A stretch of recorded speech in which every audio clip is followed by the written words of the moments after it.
He translated the book that we found in Abyssal. Turns out it's a bestiary that will help us identify monsters. We did a lot of shopping, and then we headed off to the Thistlewood. And then once we got there, we found what we believe was the Goblin encampment. Turns out it was like really cramped, and only me and Roymond were able to move freely, and all the tall people were kind of squeezed in there. So we funneled as many goblins as we could find into a little death trap and killed a lot of the bird crunchers. After bravely running away. Brave. Was a trap. We lured them out. We lured them Right. away. We didn't bravely run away. We lured them away into a kill box, which has been sort of our de facto strategy. Very effective strategy. Yeah. One that we will probably employ many times in the future. Serving us well so far. We believe that these are the bird crunchers, though, and not the Thistlewood goblins. So there might be more goblins somewhere else. And then also there's still grease for a few minutes, because like we ended like immediately after combat and didn't really stop to chat. Right. So we have like a couple minutes left of grease. Don't we think there's some horrible other beastie in here too? Yes, we had heard of... Oh god. What had we heard of? There was like a magical shape-changing jog or something. Yeah. Barghest. Oh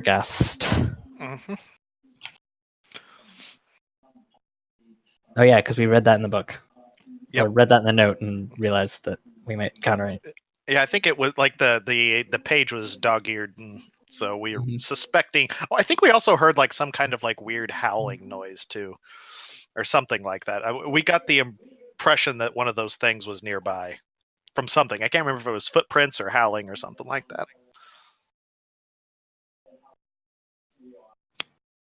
Huh, I don't really remember that. I just remember thinking that there might be something. We heard some sort of barking. I was thinking we heard something that... We had the big hint that there was worse inside. I guess I just assumed it was goblin dogs. It could be that too. But we haven't seen goblin dogs. Yeah, we have. Yeah, but not here. Oh. That was only at the first... Knowing one.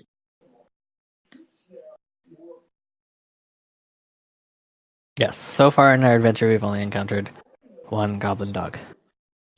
But we'd imagine that this is their home. They probably have more. And there's a possibility of a Vargest.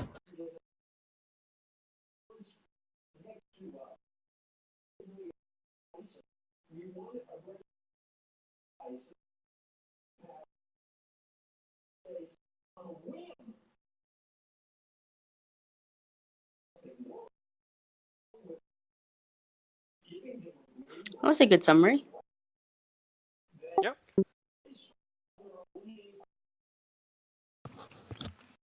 It's better than I could have done because my notes were kind of garb. I'm proud of my notes. We spent a lot of time talking with Broder Quink. Yes, we did. A lot of time.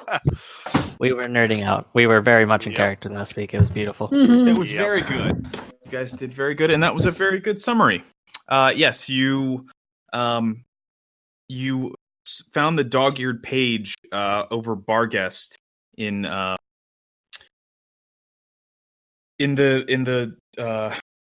Book of Monster Lore. Sort of it's a prayer book to Lamashtu, but the prayer book to Lamashtu is essentially a D&D monster manual for whatever reason.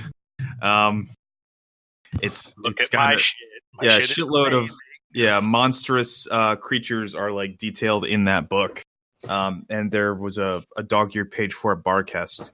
I cannot recall if there was something else that you guys had connected that to, but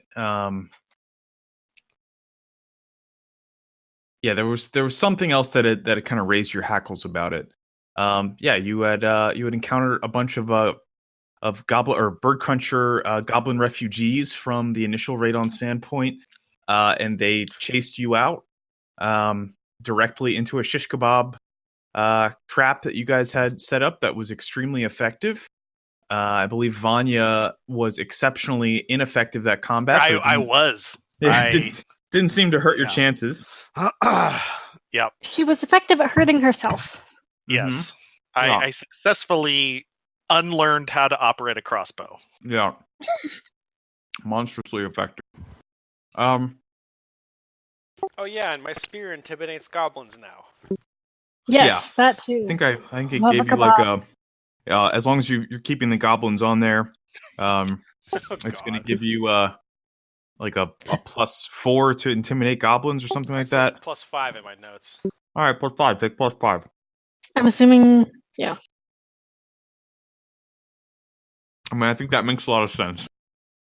Yeah, the more goblins you put on there, the more the intimidation bonus. Yeah. It's +1 for each goblin attached to the Let's say it spear. goes up by +1 for each goblin attached. I like that. But how What's many the can maximum you fit? number of goblins I can put on my spear? Well, how you long can't is be this? encumbered? So How long is your spear? yeah, how many can you fit on there is the question. Well, okay, so let's think here, right? Raymond is like 3 or 4 feet tall, so his spear is probably like at most 5 feet. Mm-hmm. I mean, I can't imagine the A goblins regular are more than long like spear- 7 inches thick. So It's got reach, a regular though, long doesn't it? spear is 8 feet in length. Yeah, Well, so your probably 5 or spear- 6 feet. Okay, but doesn't it have reach? Yeah, but reach. So yeah. how could it have? If it's less than 5, if it's 5 feet long, wouldn't have reach. Could it go through 6 another feet long 5 foot it square? is. Okay, 6 feet long. cool. He's 5 really feet and 1 inch. he dashes forward and pokes them. He just like leans out over the square. Yeah. I mean, you could probably fit like 8 or 9 goblins on there. They're not that thick. They're tiny creatures. They're God. small creatures. But like at a certain point, then it just becomes an ineffective weapon. 8 or 9. 8 or 9 seems like quite a lot. At that point, it's just a meaty great hammer. Yeah. Yeah. I think you've got. How many do you have on there now? 3 or 4? There's like 3 or Oh, 4, that would yeah. be cool. Like you load up the long spear with goblin bodies and you hand it to the biceps, and they do like fucking like 4d6 smash attack, but it destroys all the bodies. Yeah, I think Anyway. let's say you've got 3 on there right now, and you get a +1 for each goblin body on it. I don't think you can fit more than like 6 or 7 on there. Like, Alright. I think 6 the max. Unless you Just start have putting them on to- the other end as well. I don't know. This is getting pretty crazy. But How do you carry a spear loaded with goblins? Don't worry about it. I have like. Well, he's I small. can't- yeah, but I also can't be encumbered. So Mhm. No, but I'm just like for visual purposes. Are they over your shoulder? Are So- you just parading with it right in front of you? So my spear straps to my back, but that's becoming more difficult the more bodies are attached to it. Okay. The way I Okay. think of it is that once they die, they essentially adopt like ragdoll physics and don't really interact with the rest Dark of the Souls world rules. in a way that makes any fucking sense. So Yeah. Okay. yeah, So they just clip through his body when he's equipped it on his back. Makes sense. Makes yeah, he's sense. got like he's talking to people, and there's like a random goblin hand that keeps like clipping through his face. It's like, huh? Well, you have What's- to know they what's going on shrink after they dry out in the sun. Eventually, yeah. Are you gonna dry them out and just keep them on the spear? That's how you make goblin jerky. Yeah, God. everyone knows that. You just Slowly leave them to making it. hang. Sometimes you I'm put them in a pretty- smokehouse. but Pretty sure that no. makes evil in some way or fashion. If you cannibalize an already evil creature, It's a shish kebab. shish kebablins. Mhm. Yeah, you guys did that, and you find yourselves facing the door of this Nettlewood once again. That the 2 short characters don't seem super perturbed by, but the rest of you probably don't really like that you have to hunker down and creep through or risk getting yourselves caught on these like giant Oh thorny yeah, nettles. aren't they poisonous in some way or fashion? Yes. Didn't we You guys had identify? identified them, I think, last time. I believe that you guys had identified them as... Got it here somewhere.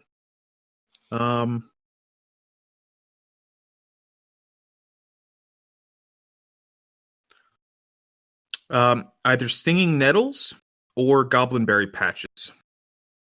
Mm-hmm. Both of those are equally in here, and there's a chance that if you were to dive into these bushes, that one of either of those would get you. What was the effect of those? I think we just as a reminder, because I don't have that written down. Sure. I think that you guys had done enough, and Blythe would certainly know enough to know that. Let's see, Goblinberry, stinging nettles drain or give you dexterity damage, and Goblinberries give you strength damage. Ow. Yep. Son malos. Son Neither of malos. those are particularly great. No bueno. So I think Vanya will eventually get her crossbow figured out and look at all the fucking goblins. They're dead. It's like, well, it looks like we can carry on. Yes. Hey, let's been moving on. I'd prefer not to go back in there if we can avoid it. Well, I think we might have a to do if we gotta find out where the rest of the goblins are. These aren't the Thistlewoods. So perhaps we can go around. I can't see anything. Move your camera Oh, to the there we bottom. go. It's just a really long map. Okay. Yeah. Good. Be able to see your characters. Please, God, tell me we don't have to go through that whole thing again. We shouldn't have to because everything will be saved on the map. But Yeah. you and I should have a little powwow on tokens sometime if you find time. Yeah, I think that would be a good idea. I thought we got it squared away last time, but I don't think that actually worked in new tokens. So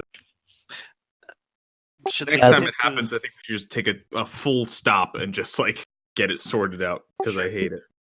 Should we attempt to scout around, or do we want to? See another I way think around. out of character, I think we established that this was the only way in.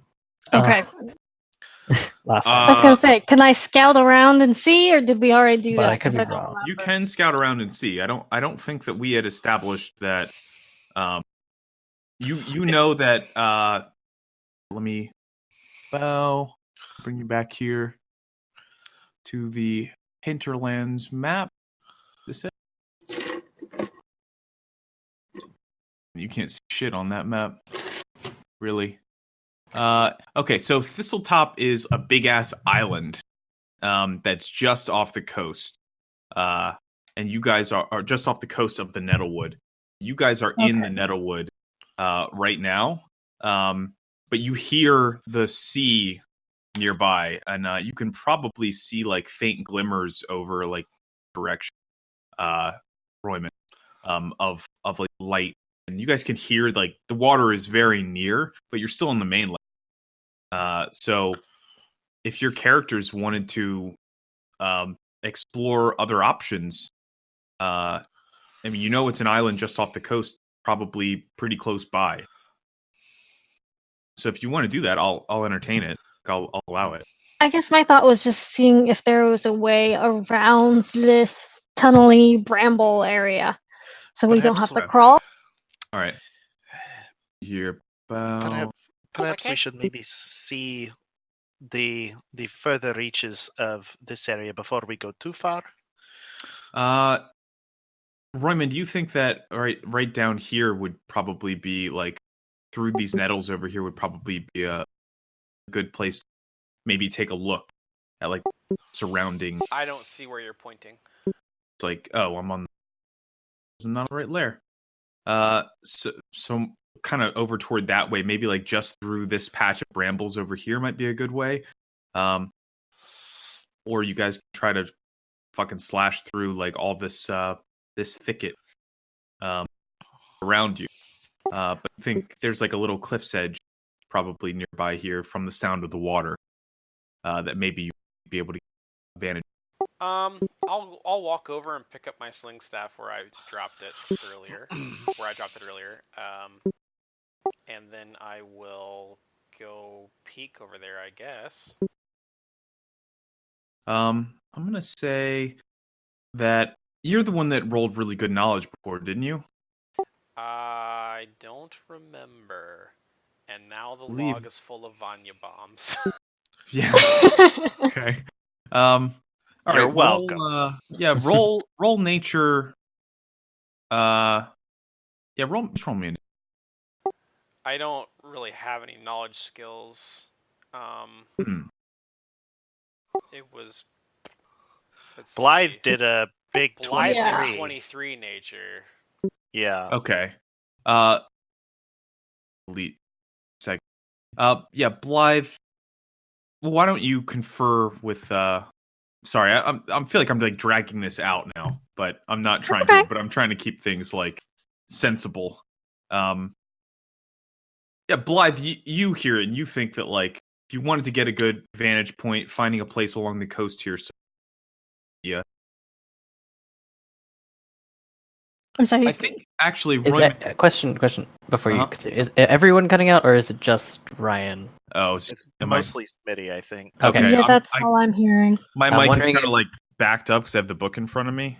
Gotcha. Yeah. Okay, I wasn't sure if it was like a server issue that I needed to fix, or if it was just Ryan being too far away from his mic. Probably just me because I have the book like set out in front of me, so my mic is like a bit over. Gotcha. I'm gonna turn the gain up a little bit if it gets to be like too crazy.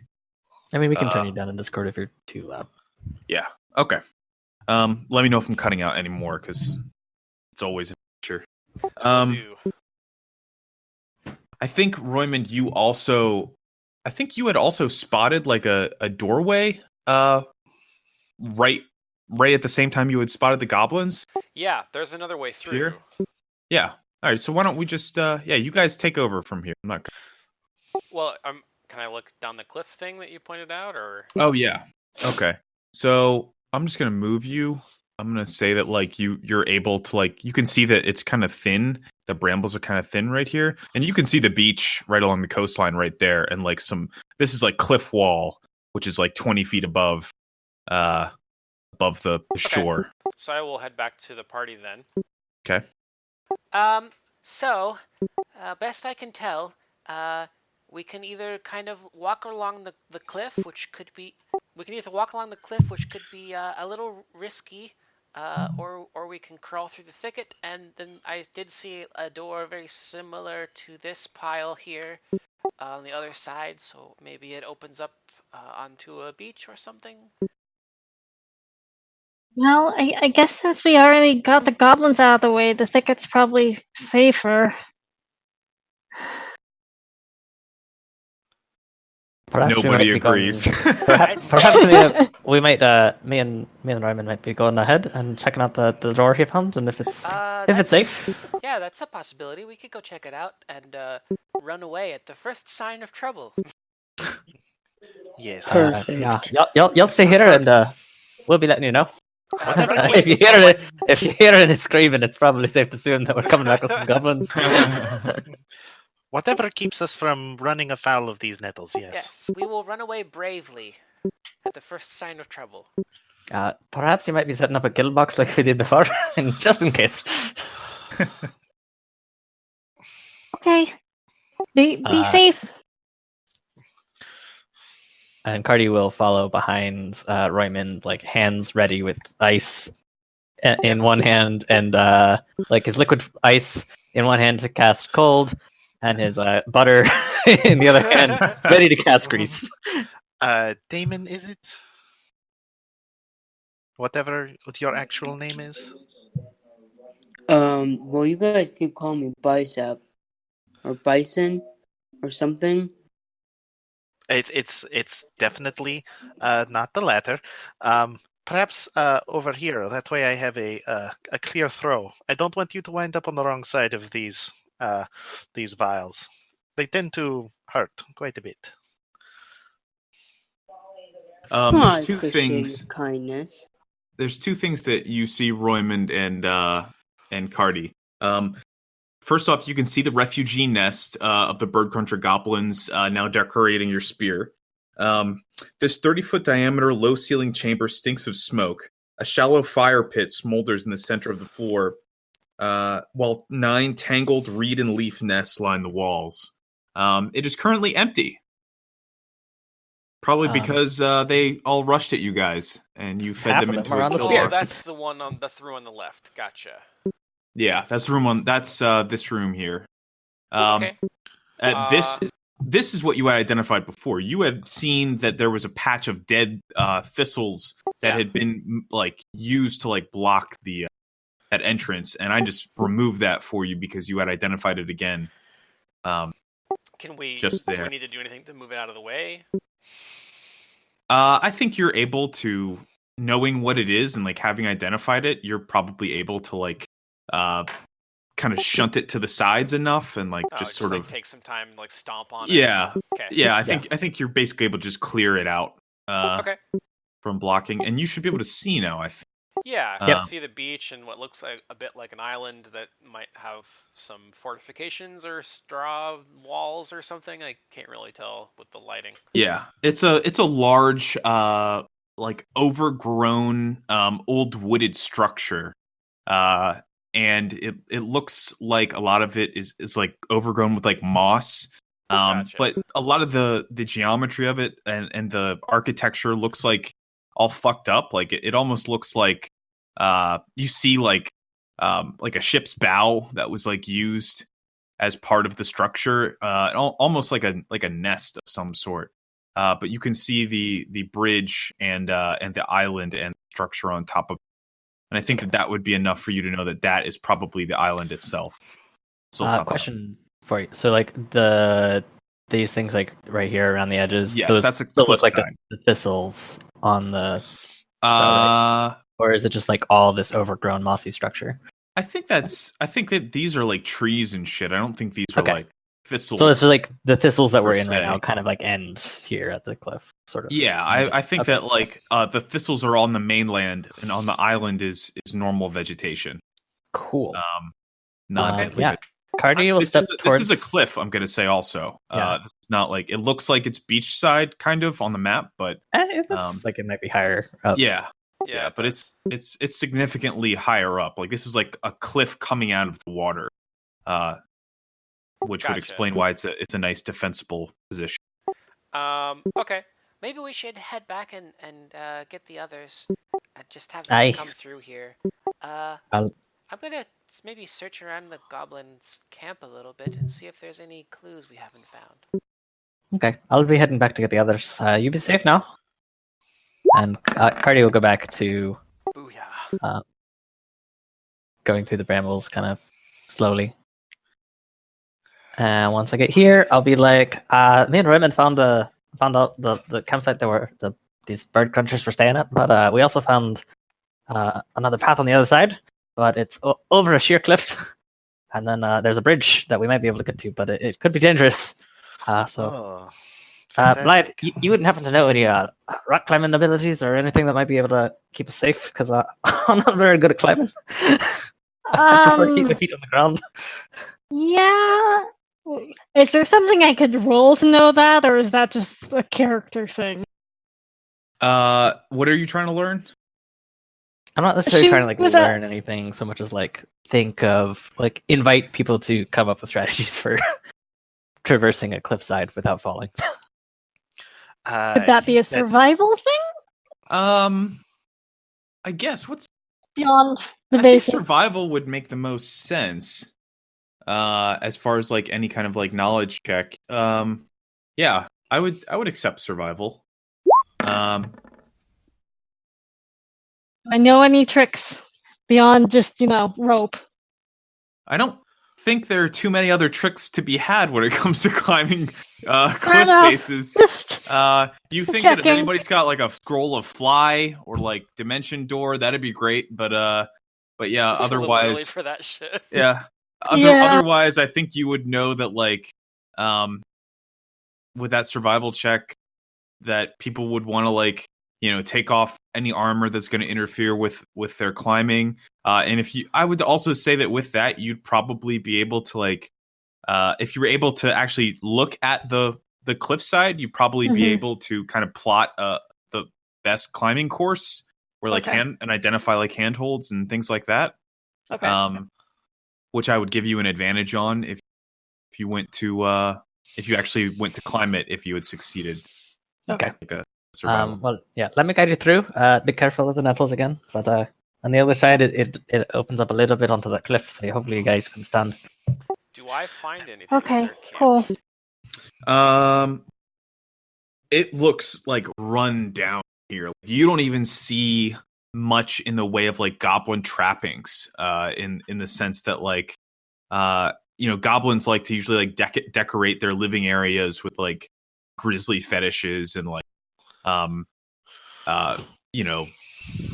goblin dogs and maybe beasts or food or naked even goblin ladies. Naked goblin ladies or ransacked furniture and salvage scraps that have been taken from humans. Bones. And this looks meager as fuck even for a goblin. This makes sense. These were not part of this tribe. They wouldn't have their personal effects here. Yeah. Oh, are you up here now? Oh, okay. Yeah. Yeah, they moved up. Yeah, and you guys can all see that cliffside there. I'm going to take time to cast guidance on every single party member. Nice. It looks like there's a path to the bridge, perhaps. Maybe if we go right through the tunnels or left, or she kind of spins in a circle trying to figure out which direction it technically is. That way, and she just points toward the bridge. There might be more. There was a right turn back there. Did you guys see anything there? I just kind of We didn't go down that way, but I think there is a right turn back there in the thicket.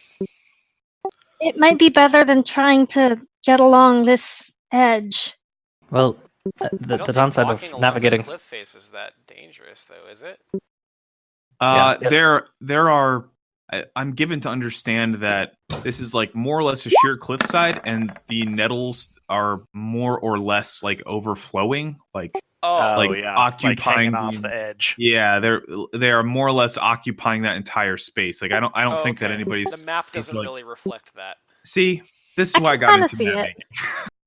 Yeah, because a lot of it is not extremely well. Yeah. I would also say that you guys can see that there's an inlet here, where it looks like water is flowing underneath this section of the nettlewood that you guys are presently in. I did notice that. I thought that was a waterfall because I couldn't see around the corner. Yeah, it kind of looks like it, but no, there's water going in there. There's some sort of, it's like a cave, perhaps a cove of some kind. Yeah, a cove would be an accurate way of describing. They've already used one smuggler's cove. Perhaps those that we face are moving by ship. Maybe we could probably get a better vantage from the bridge or the island. Yes, well, it seems our only option might be going deeper into the thicket then. Perhaps a different option, if I might suggest, is if we climb down to the beach and then climb back up near the bridge. Might be easier to traverse. Although I might need some help climbing down. I'm not particularly good at climbing, and I'll have to take all of this off. And Royman jumps up and down a little bit, making all of his. What kind of armor is he wearing? I believe it's chainmail. I'll double check. Yeah. It is not actually the lightest of options. Scale mail. Mm-hmm. The jingly shit. one. I might be able to prepare an extract for myself, but I don't think that I can do much to help any of you. Well, if we fight in the if we find any more fights in the brambles, we'll have to lead them back to the kill box, because I don't think you tall people will be doing quite well if we're stuck in here.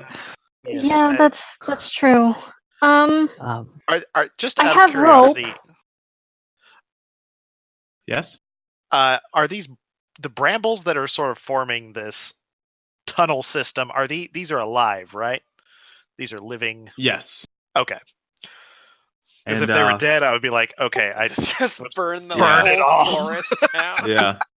Because if this is just like it specifically enumerates in the module that everything here is like damp and okay. and yeah, I recall this conversation previously. Exactly like last week, and Carrying Crown like, oh, it's all damp here, so they can't burn it down. Like, we all know. Gotta be damp. Okay, yeah. I think that would probably be best to see if we can make our way over there. It will be easy to lure out the goblins. They're not intelligent enough for that tactic not to work again. So another question for you is: are any spaces in here like high enough for my friends to stand up in? So like especially like the goblin house. It's defined as low ceilinged, but I think that they could probably stand up in here. Yeah, when they're in. Essentially, this entire structure, you should consider it like a dungeon. In that, like, there's almost no. You're essentially in a cave system. This is an outdoor except dungeon. The walls are not stone; they are made of poison nettles. Gotcha. So I think there's like a chamber in there, and it's low ceilinged, but I think it's high enough that you guys could stand upright. Yep. Okay, so there's like maybe not Damon, but yeah.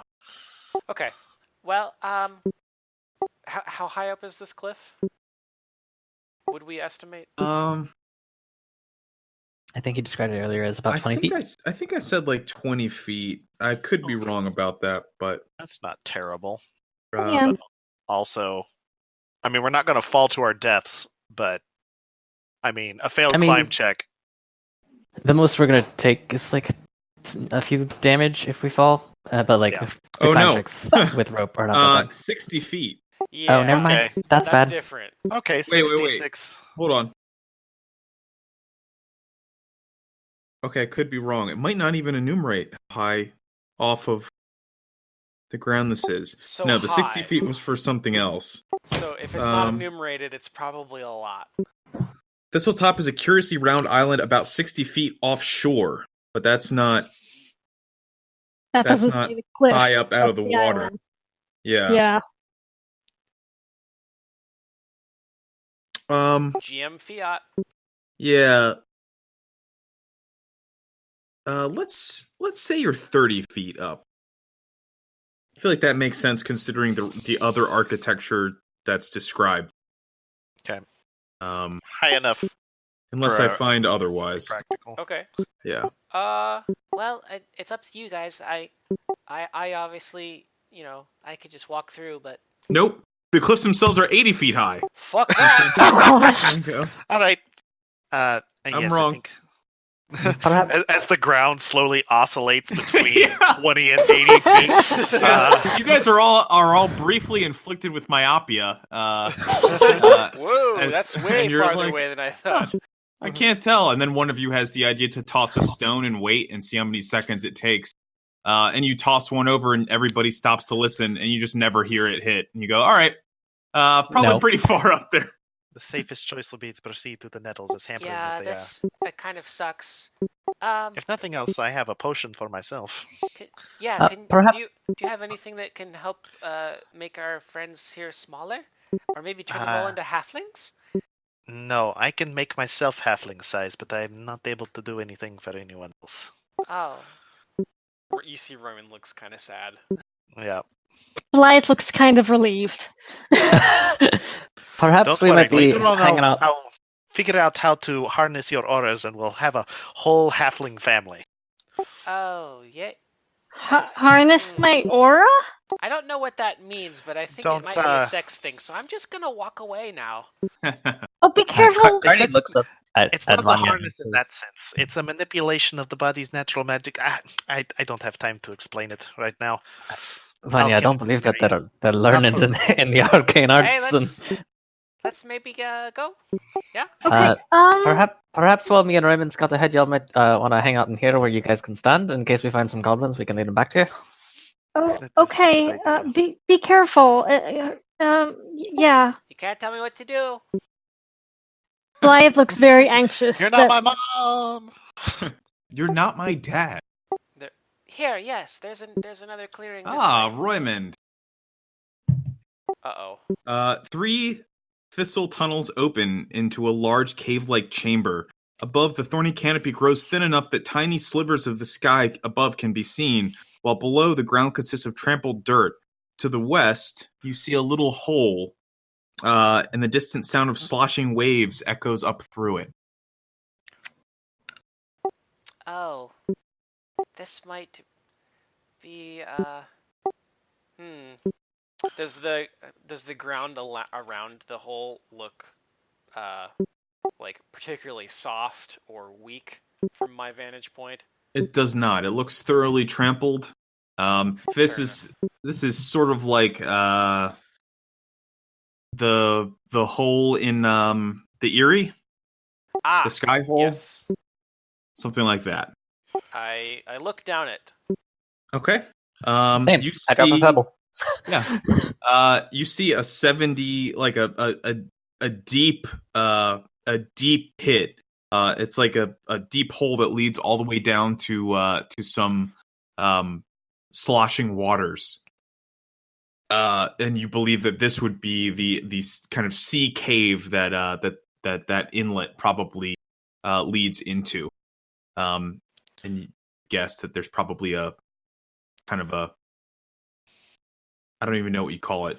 A water cave. A watery grave. Cardi looks down. It's probably a watery grave too. Give me perceptions, the two of you looking down in there. Ooh. Not very good at that. Me either. I doesn't look very safe, but I do have dark vision, if that helps. It's a 6, bud. I know. It would not help you enough to see anything or to perceive anything anything meaningful or nuanced through the dim dark haze of 70 foot of the tunnel shaft. Cardi looks over at Raymond and is like, "Well, if the goblins were a smarter group, I might imagine that this might be better useful for like shipping and things, but they might have just used it to like push things in for fun." Well, yeah, I would almost expect like a ladder or something if that were the case. Just seems like a hole that they maybe they dropped down in it to, I don't know. That looks pretty dangerous. Anyway, it does look a little trampled through here. Maybe we should start being a little more cautious. I'll move slowly and quietly as I can, but no guarantees there. Do you want to roll stealth for me, or should I? You go ahead and roll it. I will 0, also, baby. Hell yeah. I will also be stealthy, but I'm going to caveat by saying I'm moving extra slowly, if that helps. Sure. Never mind. That's really good. I think your incredibly slow movement is aiding you. As you guys are standing there, you hear this strange sort of coming up out of the hole, apropos of nothing. I think especially after Cardi dropped that stone down there. It's like a monstrous howl coming up out of this hole. Oh, I don't like that. From deep below. Or they have a pet down there. That's also a possibility. That sounded horrific. I don't Perhaps like this. we should stay away from there, or maybe push them in. Yeah. Okay. And then we quietly move forward, I guess. Yeah. You guys are so stealthy and so non-perceptive. It's an interesting. It's an interesting roleplay situation. Yeah. Yeah. Yeah. You see, the chamber sort of ends up here, and it gets a little bit tighter. Just ahead. Okay. What are the rest of you guys doing back there? You guys are like in the. Vanya has her notebook out and is furtively looking at both of her companions and jotting down something. I'm just drawing in the dirt with my sword. Okay. Damon, as you're drawing in the dirt, you actually see that there are some other like very primitive drawings in the dirt. And one of them appears to be like a giant crab and like a bunch of like wailing goblins kind of like dancing around it. And there's like a hole drawn above it that they seem to be dancing around.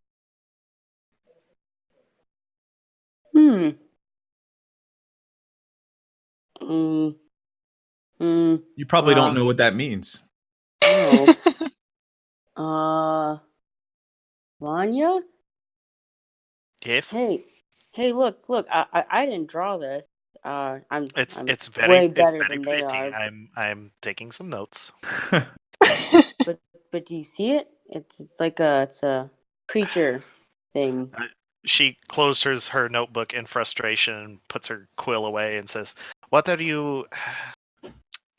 You didn't draw this?" I think it's important. I mean, it's pretty intricate looking. I'm clearly it looks not like as talented. a big crab, like the goblins are celebrating. Maybe they worship it. They're feeding it, something like this. Weird. Do I recognize the creature at all? Can I recognize it, or is it not that good? Give me perceptions, all three of you, and knowledge nature if you want to try to identify it. Blythe, as you're looking around, you see that that's not the only kind of drawing like that. There's another one that looks a lot very, very similar, except there's an octopus type shape at the bottom of the drawing instead of a crab. And you actually see another one that looks quite similar to the first two, except it's a very comical ghost shape figure down there. Oh, weird. There are more of these. Look over here. This one has like tentacles, like an octopus, and I don't know what this is supposed to be. I didn't know goblins did artwork. I think that's a very charitable way of describing what you're looking at. Yes, that's. I wouldn't call this artwork in front of an actual professional, but it seems that they're either regarding these creatures, or maybe they throw things down there and to feed them, to dispose of the things they want, maybe punishment, something like that. I imagine being thrown down a hole to be devoured is pretty bad so far as goblin lives go. Yeah, that would be bad.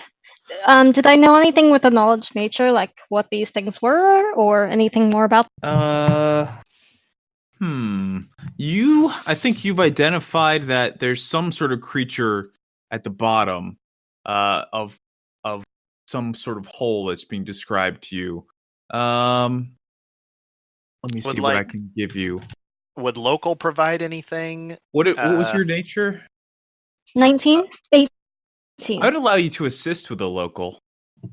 Okay. I will be right back, guys. I gotta get my laundry. From guidance. All right, yeah. 19. It is 19. I was right the first time. How long does guidance last? 3 minutes. 18 for knowledge local. Okay, so I would say that the two of you together, with the guidance and that puts you up over the threshold, which Blythe almost hit on her own, but was not quite there. Needed a couple pointers from Vanya. That you think that a bunyip is the sort of monster, the sort of like seaside creature that would most commonly be seen in these sorts of waters, or like this sort of area. Okay. And that bunyip? A bunyip. BUNYIP. A disturbing combination of shark and seal. This brown furred creature has a wide mouth filled with razor sharp teeth. Nope, don't like it. Yeah. And I would say that you know that they're known for having incredibly loud roars as well. They tend to prefer large freshwater inlets or sheltered coastal sea caves where food is plentiful. That makes sense. We did see the inlet. Perhaps there is one lurking down there. Maybe. I could see the goblins definitely being fascinated by something like that. Oh, gosh, I hope the other guys are okay. She keeps, like, looking over her shoulder and peering around the hedges. Yes, well, I imagine there'll be quite a ruckus should that thing be up here, but... Or they run into any other goblins, but I'm sure they'll be fine. Famous last words. What were you drawing? Drawing? Oh no, I'm taking notes. I am. It's like, yes. What words were you drawing? I am attempting to see what modifications I need to make to my formulae in order to make them more usable for the lot of you. Oh, that'd be cool. Yes, it would improve the versatility of my extracts quite a bit. Meanwhile, Okay, I see some goblin dogs. And just as you guys are concluding that conversation, you hear the same, but a lot more distant and echoed than it was for your companions. And you hear it up ahead, sort of in the general direction that Royman and Cardi had ventured earlier. That is not reassuring. That almost sounded like my stomach. Do you think we should go ahead? What if they're out not okay? What if they fell and we couldn't hear them? And do you think maybe we should go check on them and make sure everything's okay? Yes, let's be careful though. Move with caution. Damon, if you'll follow behind. I don't feel like being the first one to run into anything. You have a bit more substance to you. Meat on your bones. Oh, I got more than just substance, but yeah. I'm well aware of what you're referring to, and yeah, he is. No. Okay, so the three of you are kind of gingerly making your way through the tunnels. Cardi and Royman, what are you guys doing as you guys both adopt these sneaky, creepy stances and sort of advance? Well, I'm pretty sure I can see a couple goblin dogs from my current vantage point. Yes, so just through the brush, you're able to see.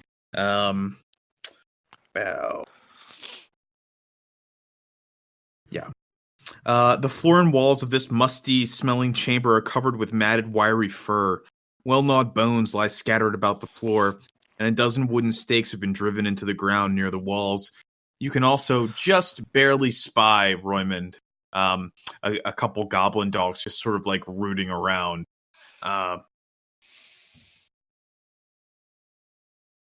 Tied to stakes. Okay. I see them.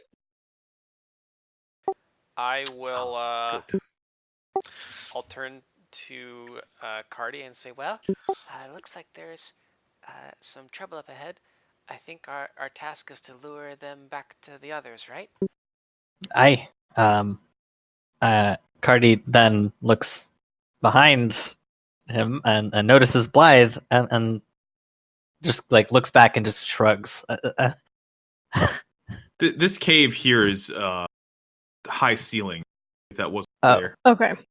That was not. Okay. Yeah, this whole cavern is this is the highest ceiling that I described it that way, but maybe you can actually see like little bits of like light peeking through the top of the canopy. This seems to be the largest chamber in the middle. I didn't piece together that like the thin ceiling was also high. Yes, it was also. It's stated, but it's more than high enough for you guys to stand up. Cool. This is Okay.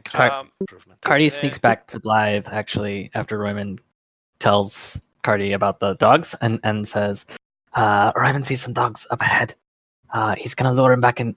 I guess here is good since y'all are here. Yeah. Be careful, and Blythe will kind of usher you away from the hole that she can see, and be like, "We saw some drawings. I think you should stay away from that." And she'll just gesture. It's Is this quite the a deep hole? hole. It's definitely a deep Yes. hole, and we heard a really loud sound from within it. So perhaps maybe if we can push some dogs in there, that would be great. We think Yeah, there might be a But bunyip dogs are nearby. nice creatures. A what? A bunyip. It's a what did you say it was? What type of creature is it? like a shark something. Should I It's roll like a knowledge shark on the seal? name of it? It is a. I would roll Arcana probably to identify it, but I think nature would work just as well. I mean, Oh, okay. they don't seem to be. They seem to be like more natural than magical, but oh damn, yeah.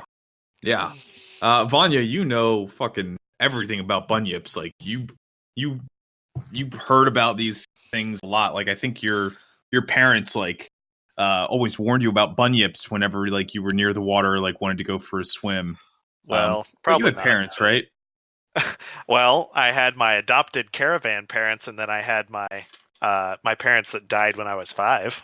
Yeah, they were killed by a bunyip.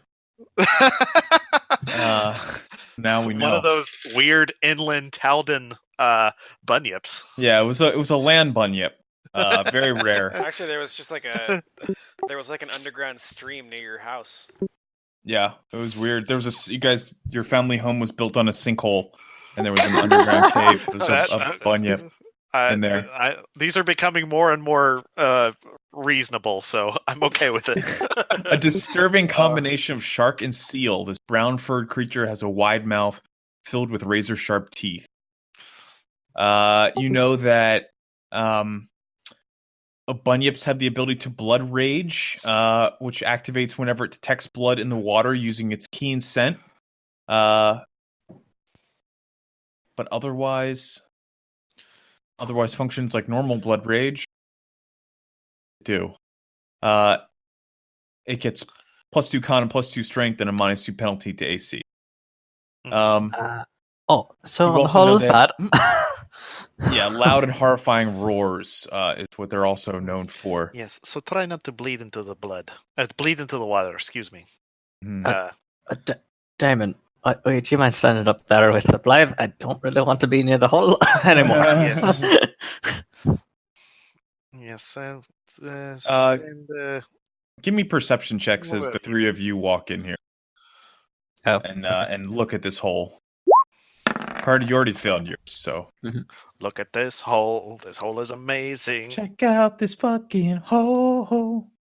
Blythe, oh yeah. Blythe and Damon, you see that as you look at the hole, you actually see a bunch of like fingernail marks, like scratch marks toward the edge of it, leading into the hole. Blythe's eyes just get really big, and she's like, "Yeah, don't go near the hole." If it goes That down, that's seems probably like the a substantial appropriate distance. size. I wouldn't be surprised if they were using it as some sort of punishment. Throw unruly goblins. Well, I mean, goblins are unruly by nature, but relatively speaking. Kind of looked like they were like worshiping things around it, and dancing. I don't know. They were having like a party around the hole. Not all of them, and she'll look at the scratching again. Mm-hmm.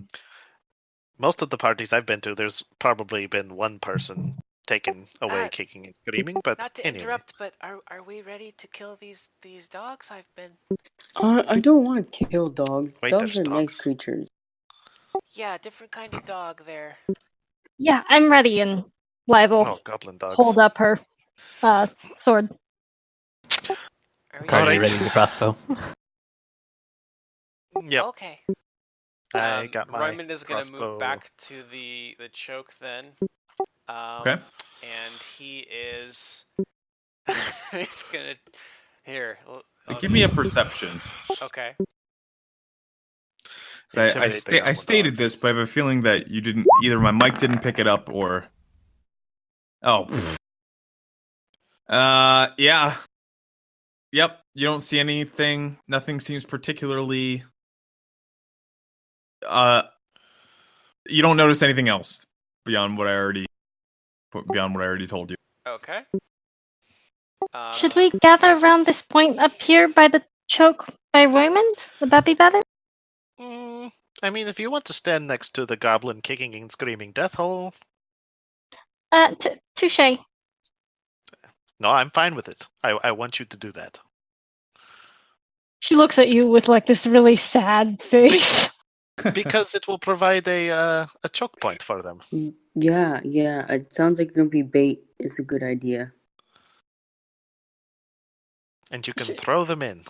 Damon, Wait, perhaps. guys. So what's the plan? I've been up here for a little bit now, and no one's coming. Are we fighting? Oh, back here? are we fighting up there or back here? I don't know. I don't want to get pushed into the hole. We should probably fight back here with the hole as a choke, and maybe behind this area right here. And Cardi kind of like outlines this area right here.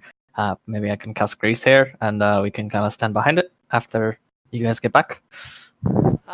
Okay. Sure. Why not? So who's gonna lure the bad dogs? Then? I'll take care of that part. I'm sure if we whistle quite loudly, they'll come. Longshanks!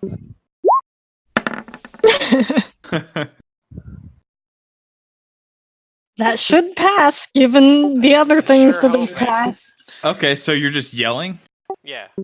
Okay. You hear a bunch of barking. Raymond, are these actual dogs? You had heard the dogs. No, I don't think goblin. so. They're pretty fucking ugly if they are. But that's all that seems to happen. Okay. I will whistle. Okay. You hear some more barking. Just on the other side of this thistle hedge. I will peek around the corner and see if they're restrained or something. You see the two nearest dogs kind of straining at the ropes around their necks, tied to the stakes that you had observed earlier. But forgot about. So they're actually they're tied up. We might be able to just move past them, maybe. Okay.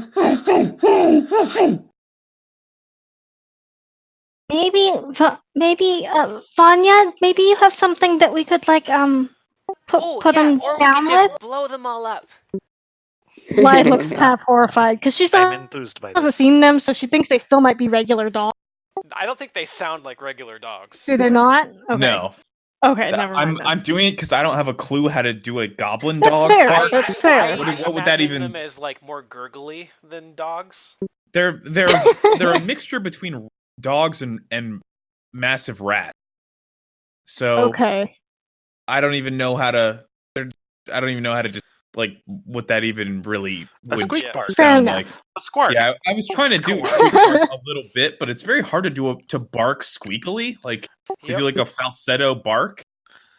That still sounds like a small dog. It sounds like a dog in distress. Yeah. Fair enough. It sounds like a whine instead of a bark if you do it in a falsetto. Let's just burn them and move on. Yeah? Oh, perhaps if they're tied up, we might want to burn the ropes that they're tied up to. If we can just walk past them, that would be wiser.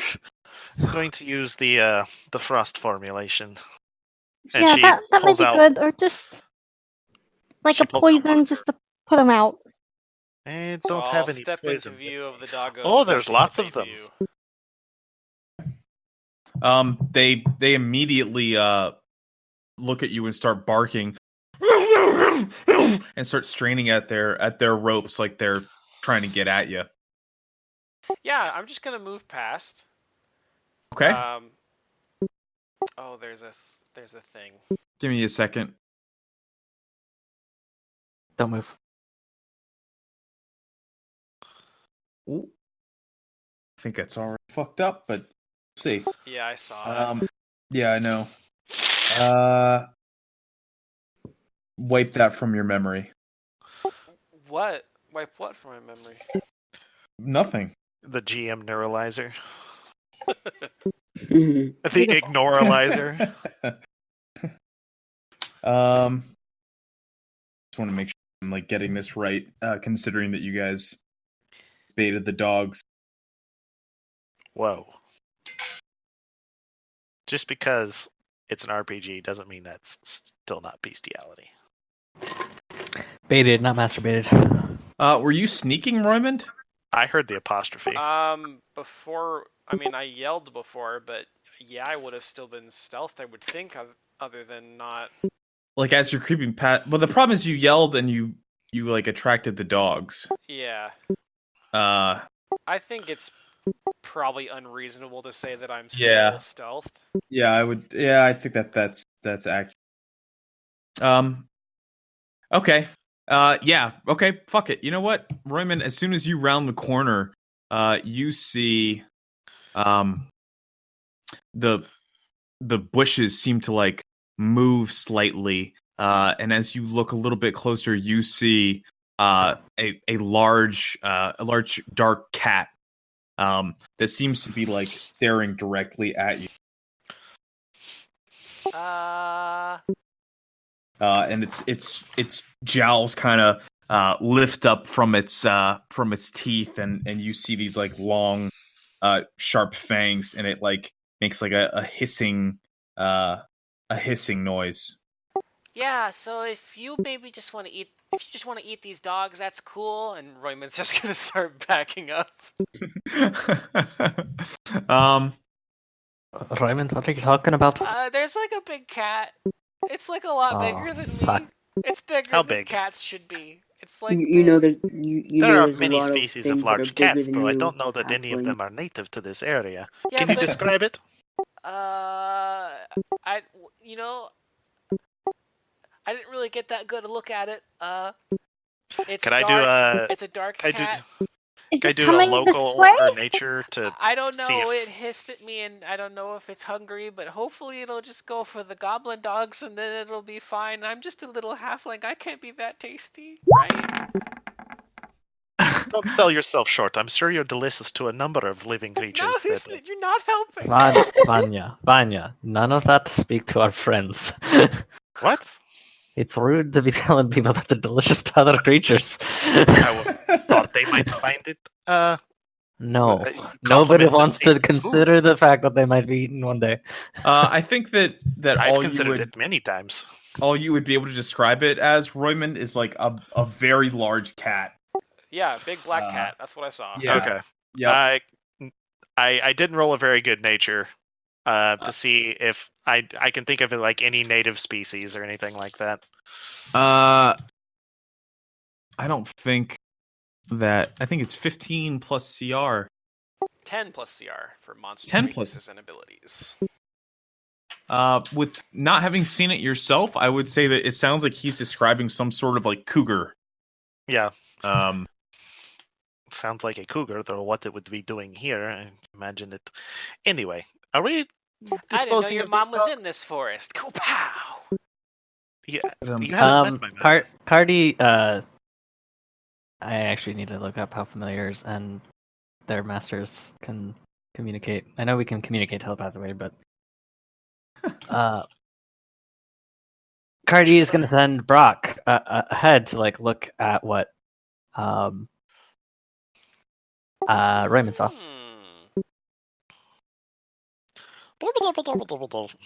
So yeah. Okay. We don't have like a token set up for it. I don't really have a token for Brock because I meant to find art, but I never did because I forgot. So. Okay. Okay, so I can communicate empathically with my familiar. So I think it can understand emotions, but it can't understand, like, it can't give you like a message. Correct. Yeah. Okay. Eventually they can. All right. So you send Brock, or I guess you tell me how you're doing this. I like pull open my sleeve and Brock comes out and I look at Brock and say, "Do you mind going up ahead and let me know if you see that creature? Try to be careful, Brock. We don't want him to eat you." And Brock is like an otter? He's a badger. Sorry. Okay. A badger. Yep. Okay. Badger, big cat. Give me How a do you keep a badger perception in roll your sleeve? for Brock. And he just kind of hangs around me. Brock goes like trotting along. Give me a perception roll. There's a secret pouch inside his robes. Yeah, but those are like the 30-pound animals. The dogs are Yes, they are. barking like crazy now as you guys are just like standing in this kind of alcove type area, and they've all had like enough time to like watch you guys, and they're just like chomping at the bit to like get through to like get off the leash and go rushing after you. Do any of the leashes look loose? Not particularly. I mean, they're made of like frayed rope, like hairy frayed rope, but they don't. I don't think there's any one of them looks like it's down to its last threads or anything. Okay. That's what I wanted to know. Brock moves up ahead. Ping how far you want Brock. I want Brock to be like. Just draw a circle and use it as your token. Yep. Well, I can't. The problem is like Cardi can't see, so I'm gonna move Cardi up here just so I can see where I'm putting him. Okay. I'm gonna put him like right here around this corner to like Okay. peek around where Raymond is. He moves up to that corner, like where Roymond had been, and like looks around, and you just get an emotional feeling of like, I don't know, like shoulder shrug. Shrug emoji. Doesn't appear to be a whole lot there. Also, I'm looking at YPCG. Apparently, it says my familiar has 11 perception modifier. What the fuck? Oh yeah. Beasties can see way better than people. Everybody else besides Cardi, roll me perceptions, please. Well, so if that perception I rolled was my familiars, it's actually an 18. Oh. Yeah. Okay. I didn't know that. Yeah, I didn't realize that either. That high of a perception, right? It says it has 11 is a perception modifier on my APCG. Yes, being an animal, it has like incredibly good, incredibly good sense of hearing or whatever. Yeah, but they can't talk and communicate the information clearly. Yeah. I think I'm gonna stick with what I gave you because actually, I don't know that. I don't even remember why I asked you to roll that at the. Okay. Oh yeah, I remember now. So from there, it would be able to smell a cloying, musky scent that lies heavily on the air here, and spot a matted nest of red and black hair that sits in this like little cavern. You can't see, but the area where Roymond had spotted the cat. Everybody else, Roymond, you're too like. This dog's like barking right next to you. I don't think Damon is like he's like picking his nose or whatever. But Blythe, you hear a tangle of thorns moving behind you. Roll initiative.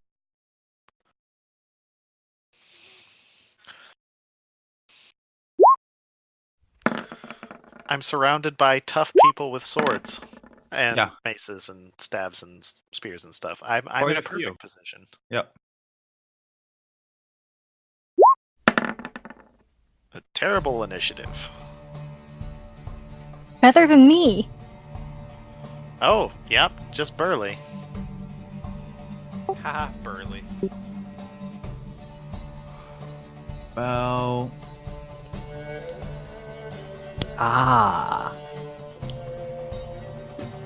Okay, wait, no, that still doesn't explain it. I'm trying to figure out why he has 10%. So much fucking perception. Blythe, you turn to look as you hear a rustle in the thistles, and you see this goblin like step through them like he's parting the Red Sea. Like they don't even seem to be any problem at all. As he turns and fixes his eyes on Roymond and the group of your companions. all kind of gathered around, and he points his finger and casts some sort of spell, you assume, because as soon as he does so, the grass and all the living plants around kind of rise up out of the earth and grab at the 4 of your companions. And I need all of you guys to make reflex save. I'm a little farther away. Is it me too? It's I'm being charitable by only making you 4 save against it. Spellcraft identifies spells that's being cast, right? Yes. I will also spellcraft.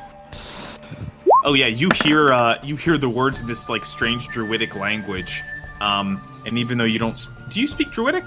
You can't. Only druids can. Oh yeah, only druids can. You can't identify it, but you do identify. Like, you don't know what these words mean, but you identify it as an entangle spell. Okay. It's casting some sort of entanglement.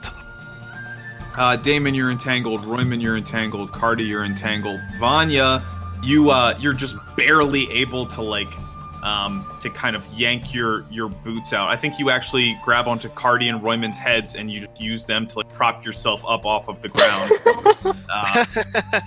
so that the swinging vines and grasses and nettles aren't able to actually wrap themselves around you and grab you.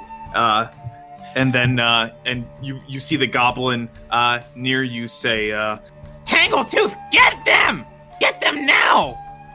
And just as he says that, Roymond, you hear the padding of feet and a soft growl as the large cougar that you had seen earlier pads into view, and seems to be getting ready to pounce. Damon, it's your turn. Where's Cardi? Right here. Right next to you.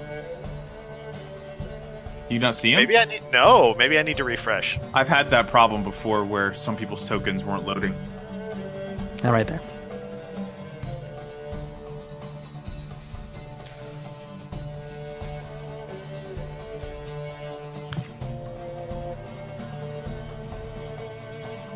Okay, entangled. that's better. Creatures that fail their save against gain the entangled condition. Creatures that make their save can move as normal with those that remain in the area. So I'm going to draw out the area that he has entangled. From what I remember, this is a huge spell. So yeah, it's pretty large. So yeah. Is it just like thorns and vines and shit? I think it's vine. It's grass, weeds, other plants wrap around it. Yeah, it's not damage. Yeah, there's a different one that does both. Oh, it's a 40-foot radius, not a 40-foot zone. Holy shit! Yeah, everyone is affected. Yeah, and I guess one thing to keep in mind is that Entangled doesn't work the way you'd think, because you can still move. Yeah. So I'm gonna say this area. That makes sense. Had it cast more or less around Roymond. Yeah, I mean that's fair, but I think that's what he would do. Damon, it's your turn. I think you get to make a save. It says you can make a strength or an escape as a full action to get out of the entangle. Yes, they can attempt to break free. Yep. So move action. I will do that. What do you want me to roll? Can I roll strength or? It's up to you. Okay. If you want to try to escape artist out of it, you can try that. Nah. Good choice. Nice. Okay, so yeah, you rear back and just start just fucking all your muscles start bulging as you tear free of the vines and grasses that were holding you in place. I guess that's your move action. Mhm. Yep. So that's move action? That's your move action. Okay. Does that mean I'm done? So you also have a standard action. Oh, okay. Oh, well, okay. Now that I move. Okay, well then I will move towards this Okay. Sure. Okay. Alright. That would be your turn. Yep. Raymond.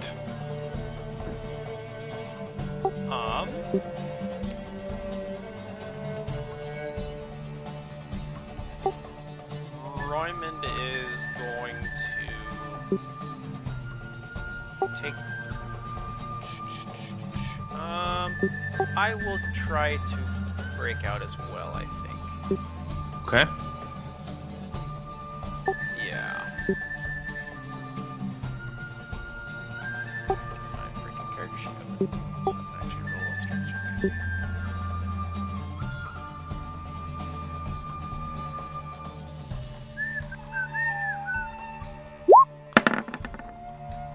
Yes. Nice, dude. Okay, Royman, you just you see this this cougar tamping down on its claws and getting ready to pounce on you. No.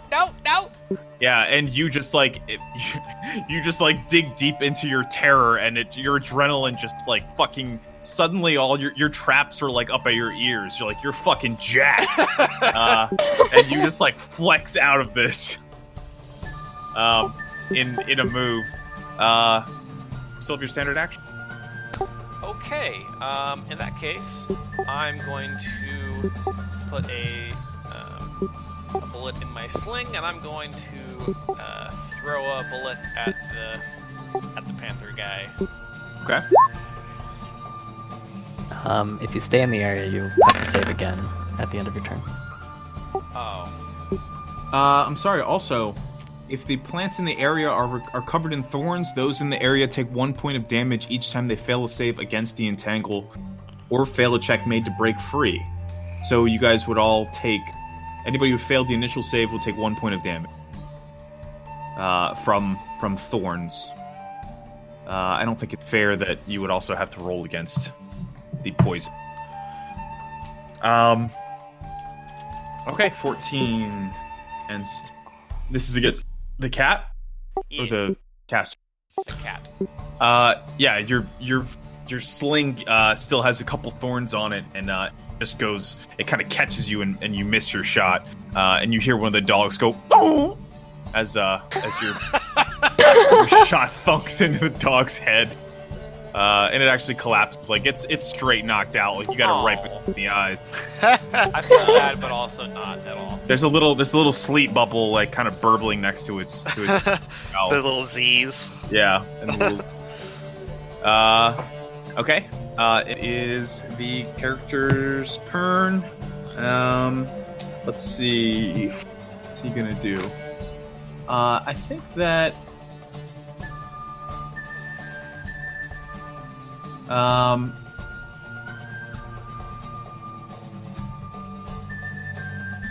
Yeah. Oh shoot. Sorry, I might be not handling his shit properly. Yeah. As you step forward, Damon, you see that this goblin is holding it looks almost like a sword made of flame. And he, Ooh. yeah, yep, yeah, he immediately turns to you and lunges at you with it.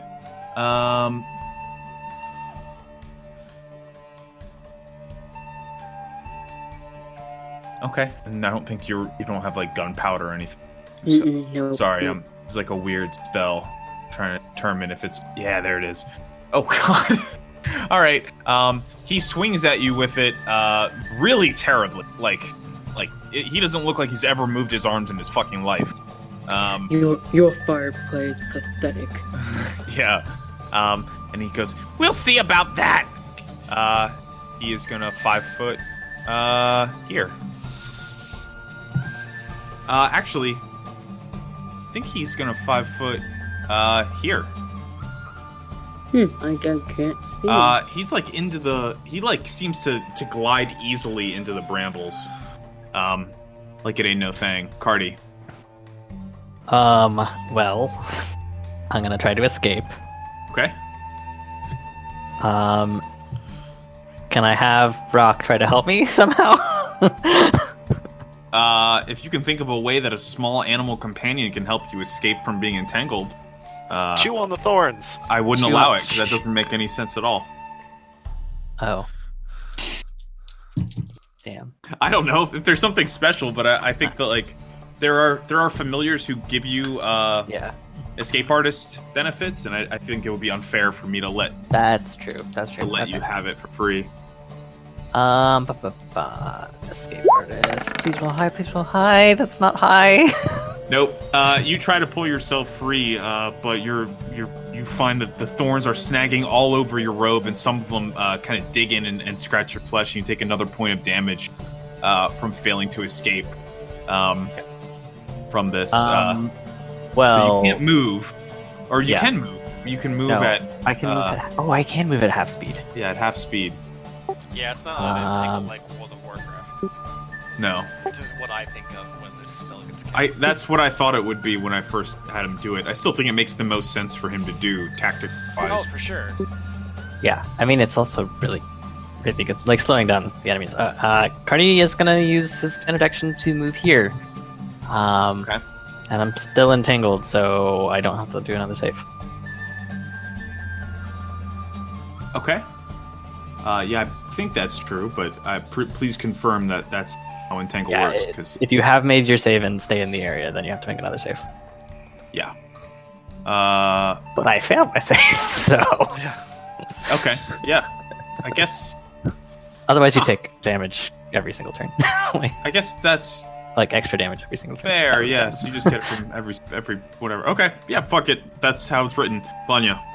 Vanya's gonna come down here, waiting, hopscotching over the grasping vines, and... Oh, shit. I didn't take the cat's turn on the goblin's turn. Go on. I'm gonna take it now. Sorry. I'll wait. Yeah, he lunges forward and attacks Royman. Surprise, surprise. You had a brief stave execution. It's gonna make a bite attack at you, Royman, as it tries to sink those fangs into you. It is a 21 to hit. It sinks its teeth into you as you spring free of this entanglement and deals 8 points of damage. Okay, ow. Yeah. Big ass cougar cat. Royman, no! Ah! Are you okay? That looks like a... trying to eat me! Vanya. Get away from it! Is Is the cat entangled at all? Does it like appear to be trapped in the vines too? No, it appears like the vines are spreading out of the way, almost magically, almost as if there's some sort of bond between this animal and the goblin that cast the spell. So I am I run up and take a shot at the goblin. Mm-hmm. That's a 22. So I do. That's gonna hit. He does have intervening character cover, but what is that? A 20%? I think it's like a plus to AC, either plus 2 or plus 4. I mean, I guess he would have concealment from being in the fucking trees and shit. He only 5-footed, so I don't think he's like really that much more concealed at the moment. I think he more like has like a 4 plan to shoot into a melee or whatever. I don't. Actually, I should probably just. Why don't you figure that out and we'll. Jeez. We'll demarcate that after, but I'm going to move on for the moment. Just remember what it is and come back. Okay? Yeah. Is that fair? Yeah. All right, Blythe. Okay, let's see. If I think I'm going to 5 foot and then ready an action, or a full action or just a standard, you can only ready a standard, to attack the cat as soon as it gets close. And I'll be like, Ryman, come back here! Hurry! Okay. I like that. Damon. Okay, so I believe isn't it like a standard action to draw the weapon? You can do it as part of a move action. You'd probably have your weapon out already, unless you're getting a new one. Well, I never declared it, and other people were declaring that they did, so I don't know if it's Oh, fair to no, say. you're fine.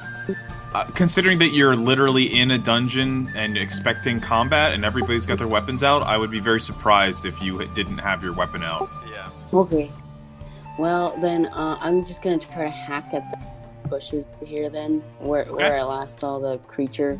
Yeah. To. Can you actually see him, or is he, like, not visible at all to you? I can see, like, 2/3 of them. Okay.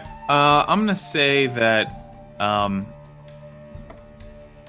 yeah, let's give him, like, a plus, let's give you, like, a -2 penalty or attack roll, because he's, like, fading into this brush that's, like, more or less covering, most of his body as he's, like, backing into it. Ooh, I forget which is better. Okay, sure. There we go. Sweet. Good. Nice. Yeah. So you are hacking and slashing at him, and although he's like fading into these like brambles, you're just barely able to like find a gap in them, and you stab into this bush, and you just hear. I hate this place. I'm hacking through it. Royman. Well, I'm presently in this spell, so I think I have to save again, yes? You saved last time and then didn't move. Yes. I think that's correct. And of course Well, your save would have been at the end of last turn, so you still can make an escape artist check this turn. Oh, you make the save at the end of your turn. That doesn't make any sense. Yeah, at the end of your turn, It if is you what it haven't says. left the brambles, you just save again. Wouldn't you save again the following round from ending No, your turn? because that would... Typically, saves occur at the beginning of a player's turn. Yeah. It says specifically. spell it's at says. Yeah. Weird. Which makes sense, because like you can escape on your turn, but if you choose not to move out, then you're forced to be entangled again as they continuously try to entangle Wait, you. where does it say that? It's like right in the middle. In the middle. Creatures that make okay. their save Those move that as fail normal. Save can move as normal, but those that make the save that remain in the area must save again at the end of your turn. So I guess you would have rolled That's at the end really of last turn. bizarre and dumb. Yeah, so I guess you actually would have rolled at the end of last turn Well, to do it. So I'll give you the choice. Do you want to roll last turn to be free now? Well, I already rolled, so... Yeah. Okay. Well, you take a point of damage. I mean, that's a little confusing because it almost seems like it should be at the end of the caster's turn. No. Like if you're reading the spell from the perspective of the person casting it, No. It does it fail their save? No, I get it. those that remained in the area must save Must at the again end at the of end your of turn. Of your turn. of your turn. Oh, so it would be every caster's turn. Yeah. Oh, the caster hasn't gone yet, so you don't have to make the save yet. Caster goes after you. You're still free. Yeah. Otherwise, it's so weird. That's a really weird That's a lot of. That actually makes more Weird sense. Creatures that The- make you the save at the save end of the move as caster's normal, turn. but those that That remain way in the it's area like- must save again. I don't think that's how it works. Well, it would say at the end of their turn I think if it was not the caster's turn. That's true. Grammar is very important. it seems sentence really structure. weird. That seems really hinky. That doesn't make any sense at all to me that you'd go by the caster's turn. You'd go by the person who's in the entangling effect. Or Well, you're like a lot of doing it the essentially like, each repeated round. damage. Maybe that's why it's not at the beginning of the player's turn, because it's usually either at the end of the caster's turn or the beginning of the player's turn. It's almost never a save at the end of the player's turn. Let's do save at the end of the caster's turn for now. I'm gonna make a ruling on that, so you don't have to make a save at the end of your turn. Once you've saved against it once. Because otherwise, yeah, I think I see like the gist. Because otherwise, it feels like you're making way more saves. Yeah. and that would really increase the effectiveness. So let's say at the end of the caster. So undo that reflex. That never happened.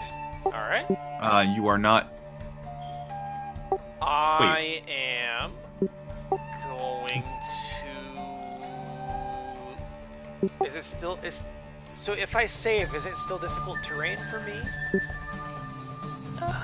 It says the entire area of effect is considered difficult terrain while the effect lasts. Fair Yeah. enough. So it's difficult terrain, and if you're entangled, And you're half. if you're entangled, so it's you're half. Quarter. Oh Yep. shit. Yeah, that's how they get you. That's nasty. Okay. In that case, I will take a. Oh, can I? I don't even know if I can withdraw over difficult terrain. Why did I? Bell, this is so annoying. We're learning. Creatures that make. Withdraw action. Withdraw. Full round action. When you withdraw, you can move double your speeds.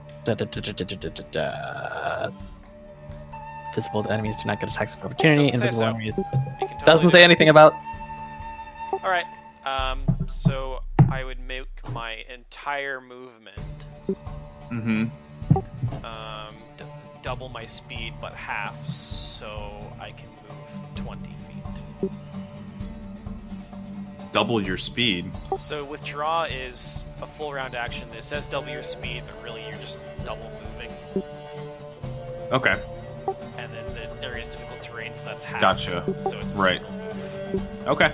Yeah.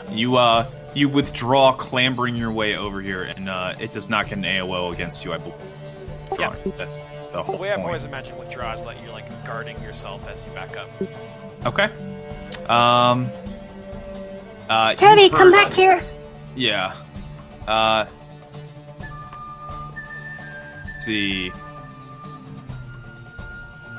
I think that this goblin is going to take a 5 foot down here and then take a normal movement through Whoa. through the woodland and appear out here above you, and he's gonna point at Cardi and go, "Get him, Tangletooth! Get him!" And Tangletooth, after like taking another bite at Roymond as he was fleeing, gonna move up here and try to claw at Cardi Goodbye, guys. with Aw. two quick. Are you Love, that slashes. loves squishy? you. I am super squishy. Yeah, he crit you. Oh shit. Bye, guys. This could be bad. All right, that's a 26. That is a crit. That is 11 total damage. No. I'm sorry. The crit attack is 11 to confirm. Oh, 11 does not confirm. So it does not confirm. Okay.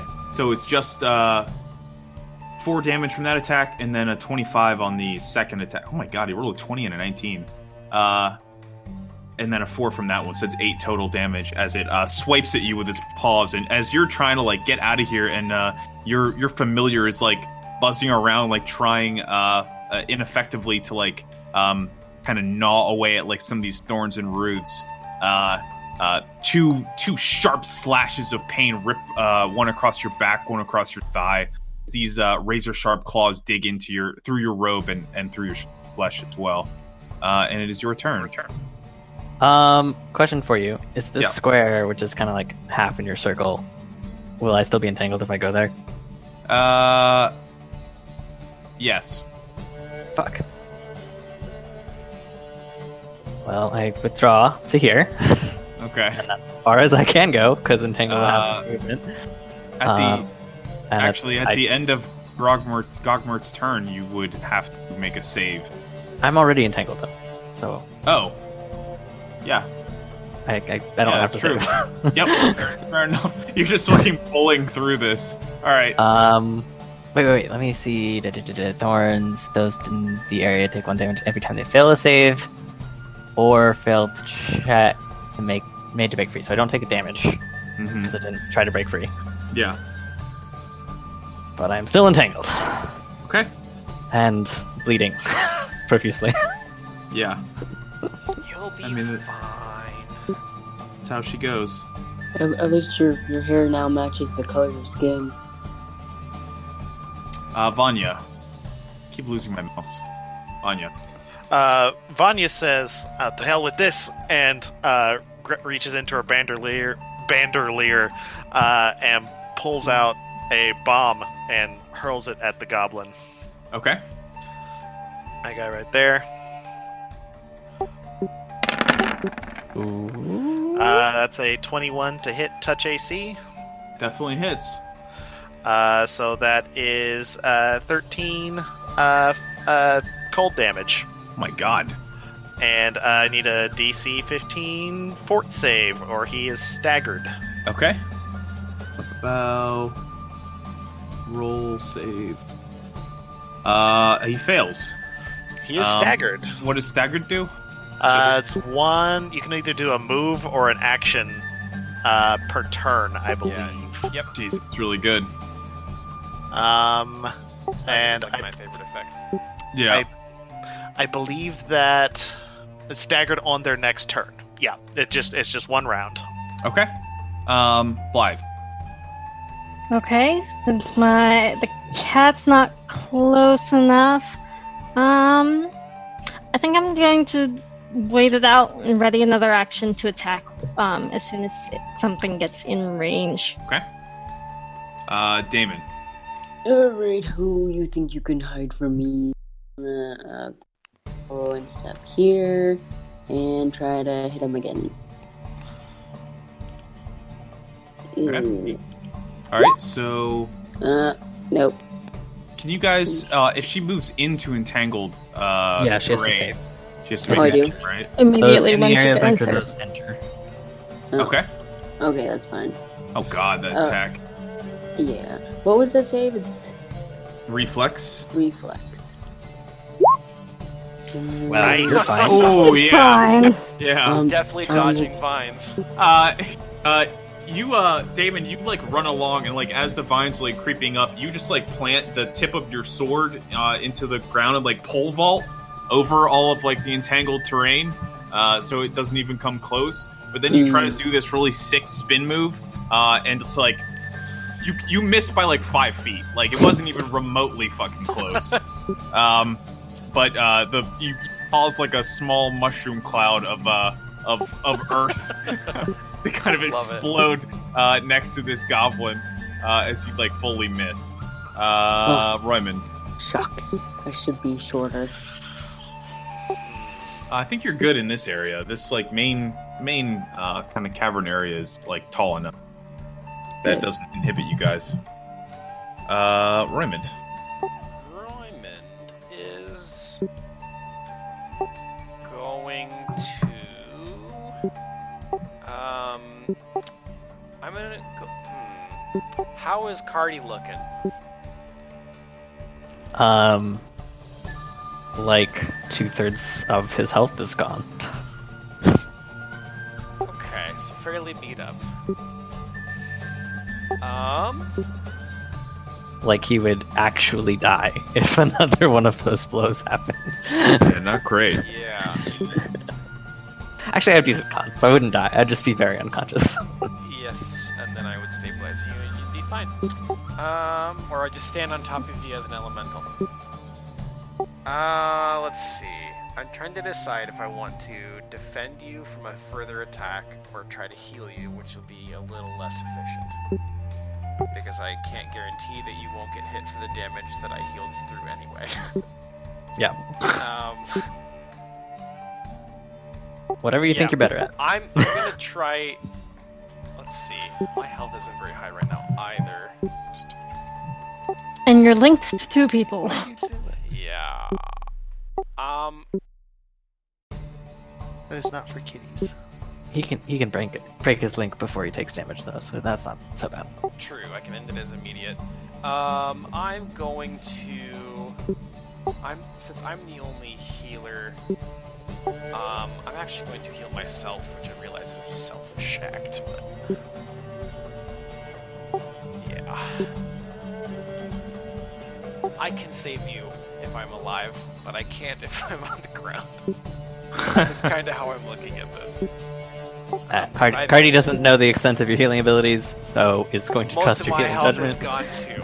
I'll put it Yeah, that way. Cardi sees that you took a big bite, and I just took 2 big slashes. I don't think Cardi's gonna care. Like, this beast is bigger than both of us put together. Okay, so that'll be Cure Light Wounds will be 1d8 plus 3 plus 2. You can go ahead and move on. Okay. Are you gonna move? Healing. No, my Okay. position here is deliberate. Okay. Unless you were signaling for me to move, then I can. No, I'm just thinking. You're okay. Okay. It is the goblin's turn, and I think that it is going to. I think that it is just gonna 5 foot back into the brush after being dealt that grievous blow, and is no longer staggered after this turn. But that's all that it can do this turn. But Tangletooth, after seeing this barbarian like barge in on that goblin, growls at you and immediately lunges for you, Damon. It's okay. I like pussies. It's good. I'm just imagining Damon turning to this cat and saying, "That's okay, I like pussy." Exactly, and it's gonna try to rake at you with both claws. That is a 24 and a 17. Oh no, Both. it moved more than. Wait, did it move more than 5 feet? Sounds Yes. like beef. It did. Yeah. So it can only make one attack, right? Yes. Only make one claw attack. So that is a 24. Yes, absolutely. does That beef will sound like? it will slash its claws along or breaking your arm for 5 points of damage. Ooh, Cardi. bad kitty.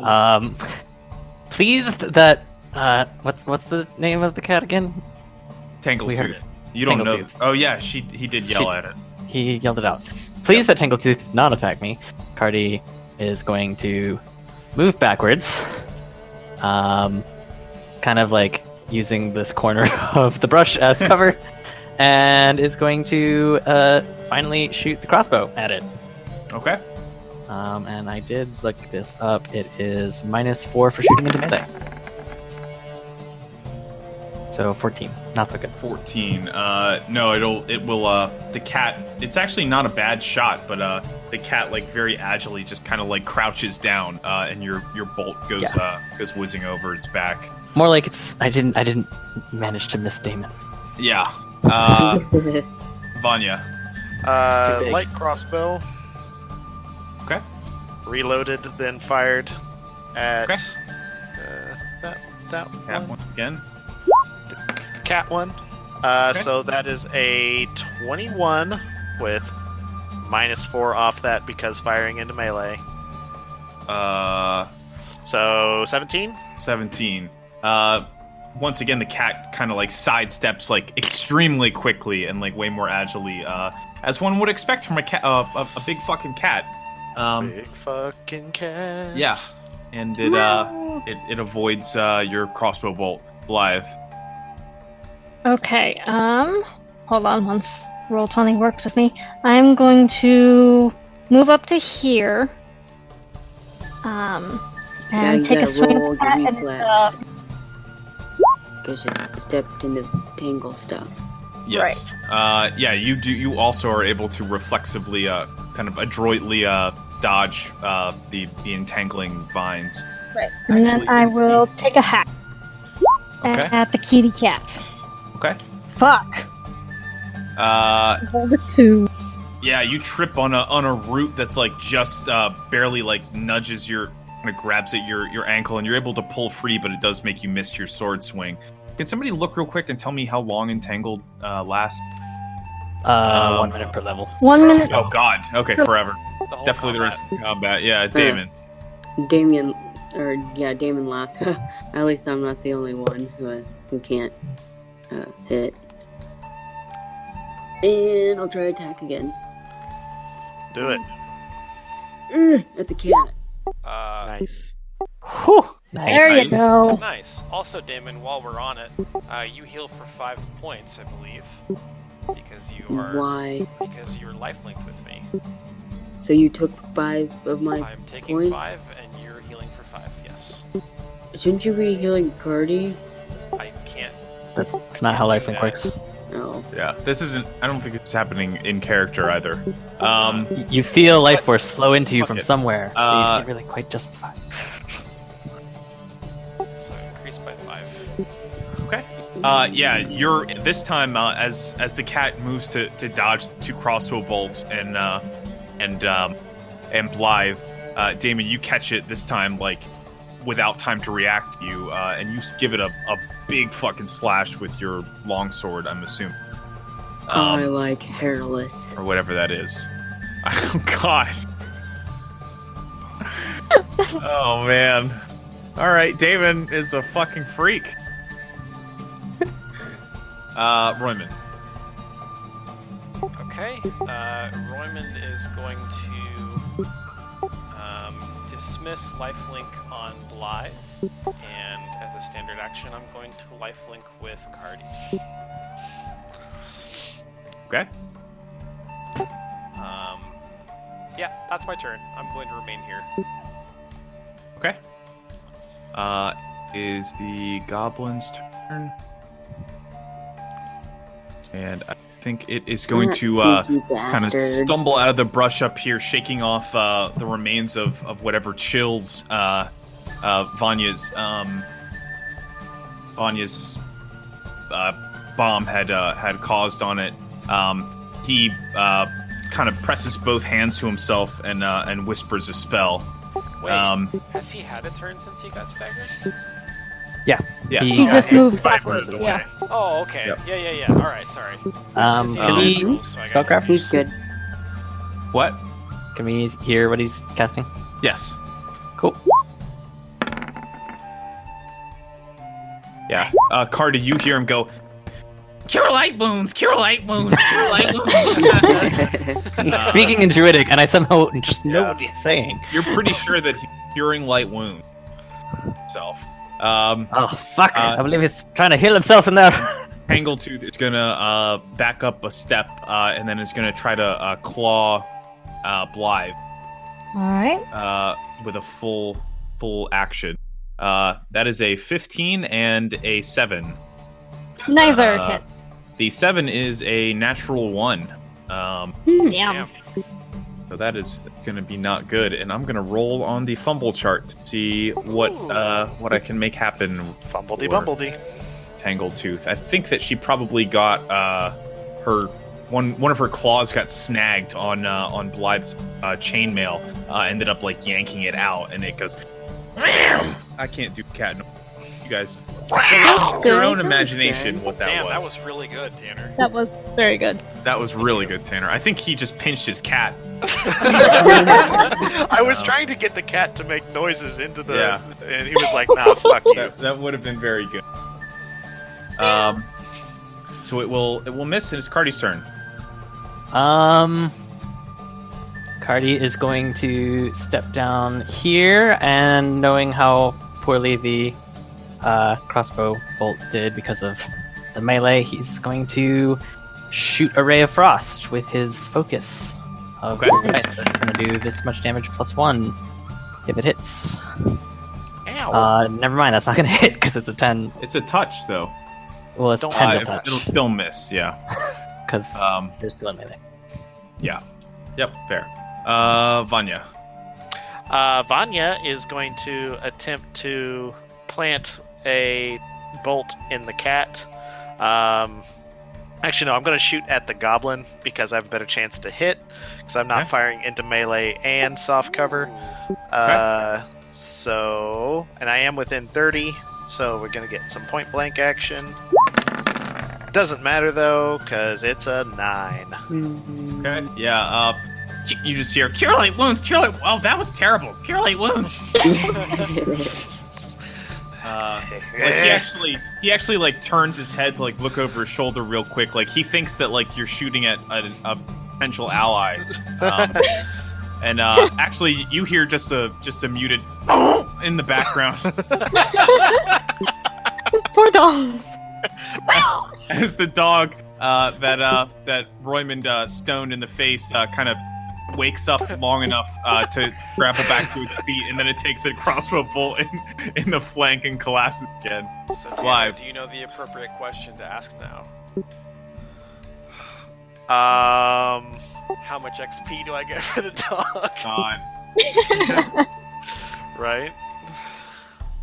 Alright, Vlad's gonna try and finish off this cat with a full round. Okay.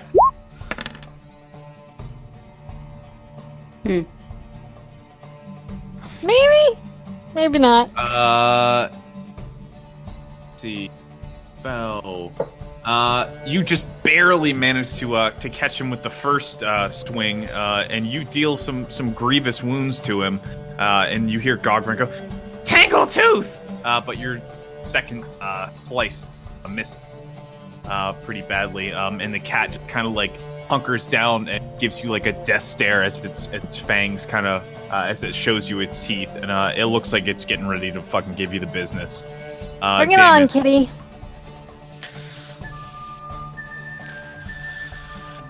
Tangletooth, I don't permit you to die yet! Kill them! Oh, come here, kitty. Step up. Nope. Yeah, you miss. Sword, yeah, you just fucking miss. Alright, I can't think of another thing. You swing and it just misses because it's a cat. Yeah, you beefed it. Roman. Okay. I take 5 more damage and Cardi gets healed for 5. Okay. Yay! Oh, Raymond, is this your magic I'm feeling? I'm loving it.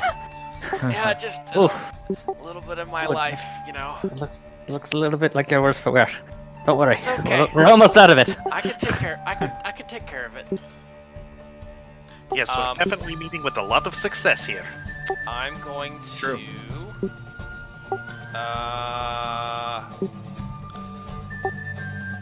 I'm going to shoot my sling at the cat. Okay. Pew! Oh god.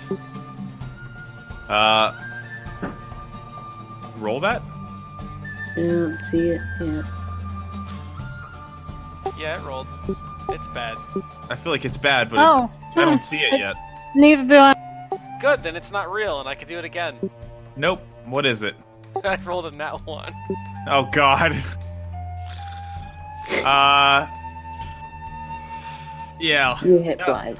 Everything's fine. Nothing to see here. Okay. Do you want heads or tails to whether or not I make you roll on the fumble chart? I want Ryan to call it. Ryan, heads or tails? He's probably eating or something. Damn it. Okay. Oh no, I muted it. Sorry, heads you roll on the fumble chart. Heads, you do roll on the fumble. Yes. Okay. It's heads. Damn it. Oh, sorry. I trusted you. Roll a d100. Wasn't. He can for only me. be right most of the time. The fact that I have above 50% is pretty fucking good. Oh no. Yeah. What'd you get? 98.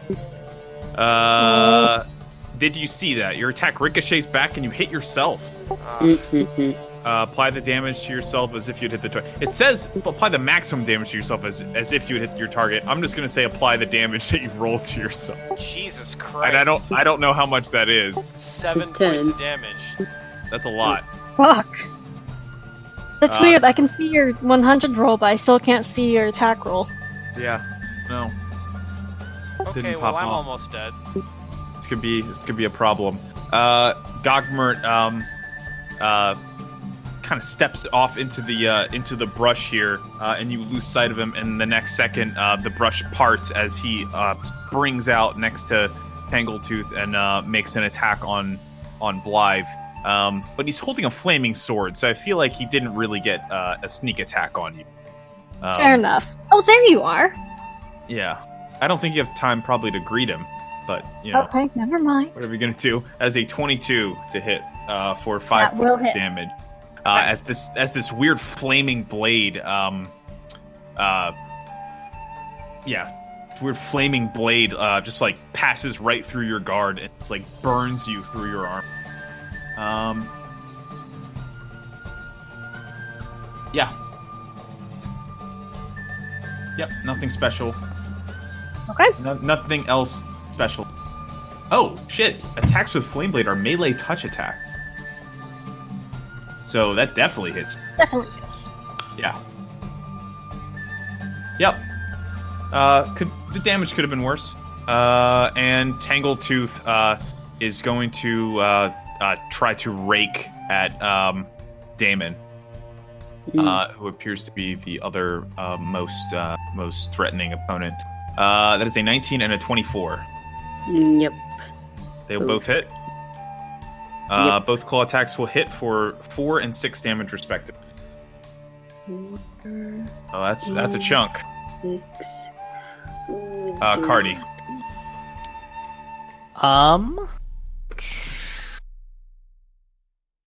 This is how many? Okay. Yeah, Cardi is going to Ray of Frost the Goblin. Okay. Just because it has a better chance of hitting. And this damage +1 because I'm using a focus. Fucking god damn. Never mind. I just can't roll. That's weird. I'm not seeing your roll either. Nope. I rolled a 7, so it's a 3 versus touch. Yeah. I will refresh my page. No, that's a straight up miss. Vanya. Vanya, gotta do the thing. Mm-hmm. Maybe you'll be good. I also just reloaded my page. Same. Because I was not seeing the attacks. We got that, and sorry, hang on just a second. I guess my character sheet's not loaded up yet for it to Oh boy. pull up my attacks. Technology. Okay. God. Come on. Oh, interesting. It's a big damn game. I reloaded the page and my attack isn't there anymore. Yeah, mine went away too. I think that means it doesn't exist. We get to re-roll them. Yeah, go ahead.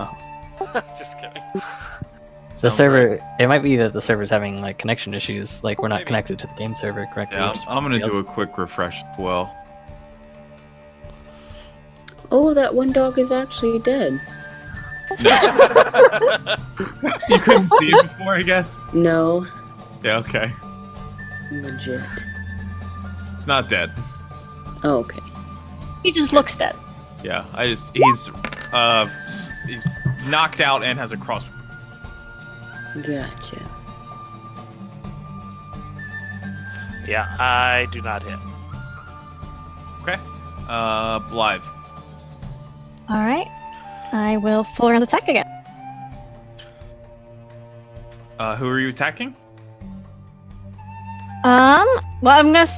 Am I? Oh, you have do to. I have to pick a single You target, have or to can I make a just save at the end of Gogmort's turn, you and Damon, because you're both in the Oh, entangled okay. area. That might take a minute because Yeah, I know. my thing's. I just refreshed as well, so I feel like it's really Yup. like hard right now. Oh, yeah. None of my macros are available anyway. Like I can access 14. my attacks thing, but Will Yeah, it took a 20 seconds or so to. work. Damon, yes, you're able to avoid being entangled again. Blythe, we will. That's right, I don't I get can- tied you can down give me unless your- I consented. If you, oh god, if you can give me your reflex modifier, I'll just roll it for you. oh, I was gonna say I can do it too, but it's +4. You just barely are. Oh wait, is it a 9 or a 6? Actually, it doesn't matter, because you, with a +4, you would be barely entangled either way. So you start your turn as the branches are like restricting you, and entangled. I think you can see gives you a penalty to your attack rolls, and things like that. It's -2, yeah. Conditions entangled -2 penalty on all attack rolls and a -4 penalty to dexterity. So that's probably a lot worse than that, actually. Oh, okay. I'll have to calculate that real quick. You can try to get out of it. Oh, as my move action. Strength or escape artist. Yeah. Things are just now loading. Sorry. Not if I roll a 5. Oof, you fail to, you try to extricate yourself, but you fail and you will take 1 point of damage from that. Okay. And then I'm going to go ahead, since that was my move action, I'm going to go ahead and try to attack the goblin. Okay. So I think it's probably going to be like a -3 to your attack roll. And are you using like a finesse weapon for the damage? I wouldn't worry about it. We'll just handle it. She's okay. -2 to attacks and -4 to dex. Yeah, but if she's using so that'd probably be like a -1 to her dex mod, which would be a -1 to attack. Right, and it's not a finesse weapon. It's okay. It's going off strength. Gotcha. Okay, yep. So it's not going to affect your damage. All right. It doesn't matter because I didn't roll well. I'm not seeing them, but I'll trust you guys to tell me. Unless you guys all start rolling nat 20s hardly. Like, wait, I rolled a 14. I see the strength. I don't see the attack. I don't see an attack roll, yeah. Really? No attack rolls are rolling right now. I wonder if it's because it's macro? It's really weird. Honor system. It'll be fine. Yeah, I'll trust you guys. 14 will miss. Either of them. Damon. I was going to say, if I might be able to squeeze in real quick, I was going to see if you would step back 5 feet, Blythe. And Vanya will call. She cannot do that unless you're in character, and also she failed her... She used both of her actions. Oh, okay. Difficult terrain. Never mind then. I will not be throwing a bomb. Sure. I will dismiss my lifelink on Damon as an immediate action. Okay. Because otherwise I will be unconscious next round. Yeah. Yeah. Your little health battery over there. You're just like, heal me! It's your turn, Damon. Okay, I'm gonna try to hack at the cat. Okay. I don't know if it went.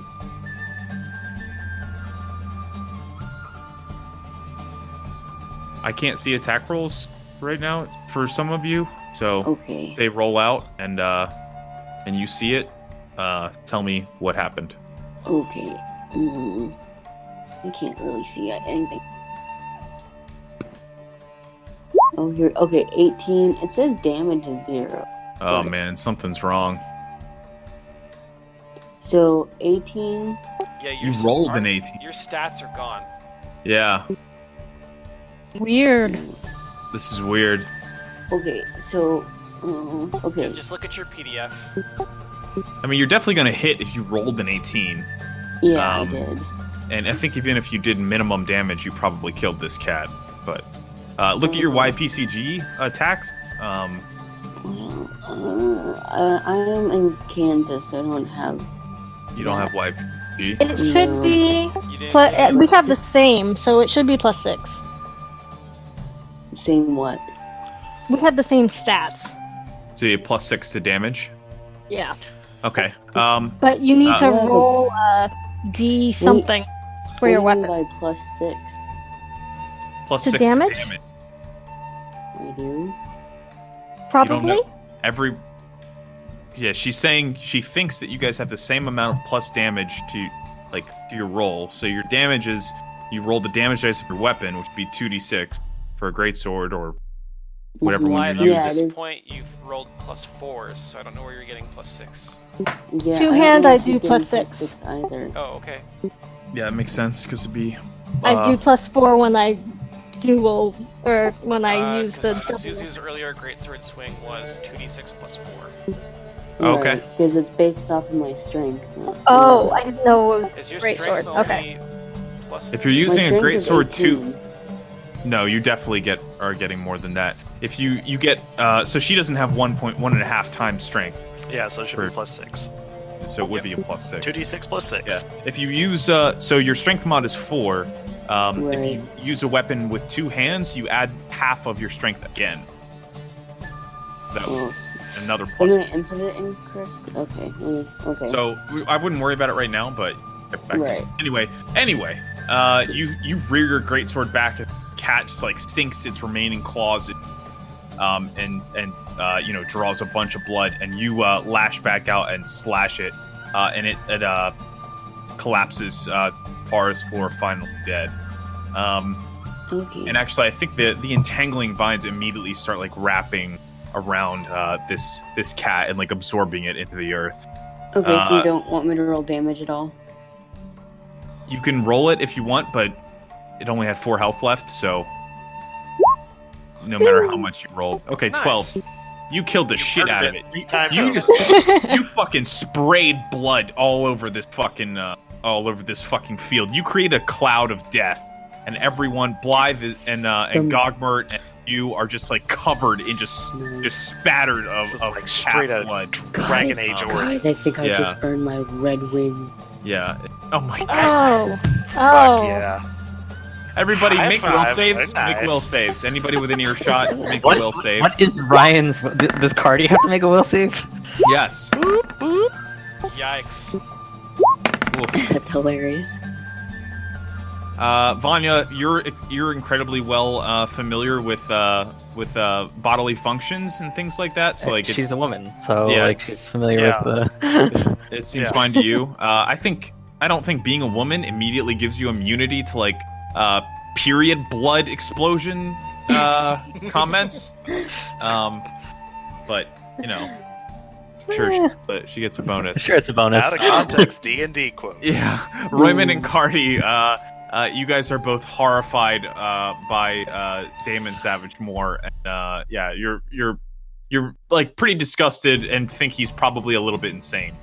I thought that already, so nothing changed for me. You think it even more. Royman's your turn. Okay, Cardi, you heal for 5 and I take 5.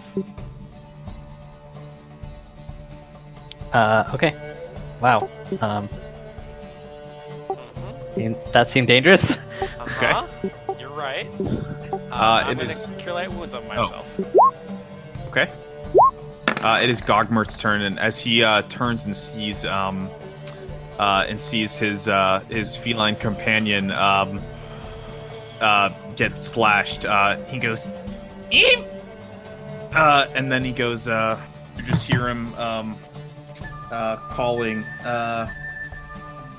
Fuck, what's his name?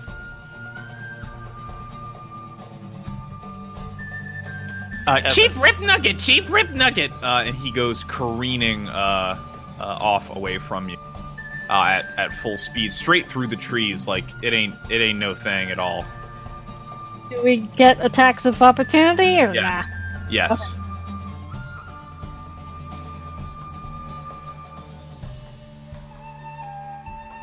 Well, I rolled minimum damage, but I can't see that, so 21 to hit and 7 damage. okay, you got him. You slash his booty. He's running by. 16. That macro's wrong. Okay, it does. Your macro needs to be fixed too, Zoo. I don't. It could be roll 20 just fucking up. Well, no, it says +4 still. Yeah, it's Okay. you still do 13 damage, not 11. Okay. And we're gonna exit turn order. As he appeared to go running off, but then there's a few seconds of silence, and then you don't hear anything else. Did we hear a thud as his body hit the ground? You did not. And I'm gonna go to the bathroom real quick. All right. Cardi beckons Damon and Blythe out of the entanglement as he runs off. Should we Damon, follow hurry up. him? No, we should. Well, getting through this entanglement is going to cause us more damage than it's worth, and I don't think that Raymond here's doing too hot. He needs to heal himself a little bit more before we pursue. Anyways, we'd better be pursuing as a group. Goodbye, cat. Bye. Damn it! Get out of the entanglement, quick! And Roymond will reach into his pouch and pull out a small vial of what looks like water, and he'll dump it on his head. Raymond, now it's not the time for a shower. Are you okay? Are you No, casting it magic? actually really is. Just trust. I've got Are you this. casting magic on yourself? in I some way? am indeed. Well, I was asking out of character, so I'm gonna see if I can identify it. I think I succeed. What did you cast? I casted Infernal Healing on myself. Never mind. I understand now. Which is slightly, That's not some normal water you got there. Slightly frowned upon in some circles. Yeah, I'm an arcanist. I don't really give a shit what kind of magic you're casting. Have we? Yeah. It's infernal healing. Do you have to be evil to use that spell? No. Okay. It You're just makes sure? you are Yes. evil while it's on. It has the evil descriptor. Okay. Because there are a lot of spells that are available to classes that do require alignments to use. Considering that everyone and their dog uses Infernal Healing in their Pathfinder games instead of Cure Light Wounds, I think it's probably available to good characters. Okay. Some DMs are kind of assholes about it, and they're like, "Oh, it'll shift your alignment," but for me, the question is more of like, is it an evil god that gives you the powers to do that? Like, Casting is an it a evil demon spell lord or? is an evil act, but for most characters, simply casting such a spell once isn't enough to change her alignment. This only occurs if the spell is used for a truly abhorrent act, or if the caster established a pattern of casting spells over a long period of time. Which, for Infernal Healing, I'm using it to heal myself, which is not abhorrent. It's not abhorrent at all. You can also, since like the components are 1 drop of devil blood or a dose of unholy water, you could say that you're like twisting the evil powers against themselves. You're like exploiting it against, like, you're, I don't know, like burning away the evil. The question to me is more like, who is granting you this ability? Because you're a divine caster. So is it using a demon lord's favor to heal yourself? Because it's better than Cure Light Wounds, right? Well, Oracle, yeah, it's better. So it's different. Oracles get their powers from the god that chooses them. So like they don't necessarily worship a god, but a god chooses them and grants them their holy powers. So right, but then if all of Raymond's which god is it? Right, like yeah, but if all of his other spells are good, and it's a good god that chose them. Here's the thing, right? Like, the magic isn't purely from a deity, because if it was, I wouldn't need material components. That's true. That's why it's like, if the divine power is letting you burn the like unholy power out of those things. So the way I was thematically looking at healing. it for Roymond is that he's a life oracle. So like positive and negative energy are kind of his jam. And so that's kind of what I view as his power is coming from the deity, is like understanding of how to manipulate positive and negative energy.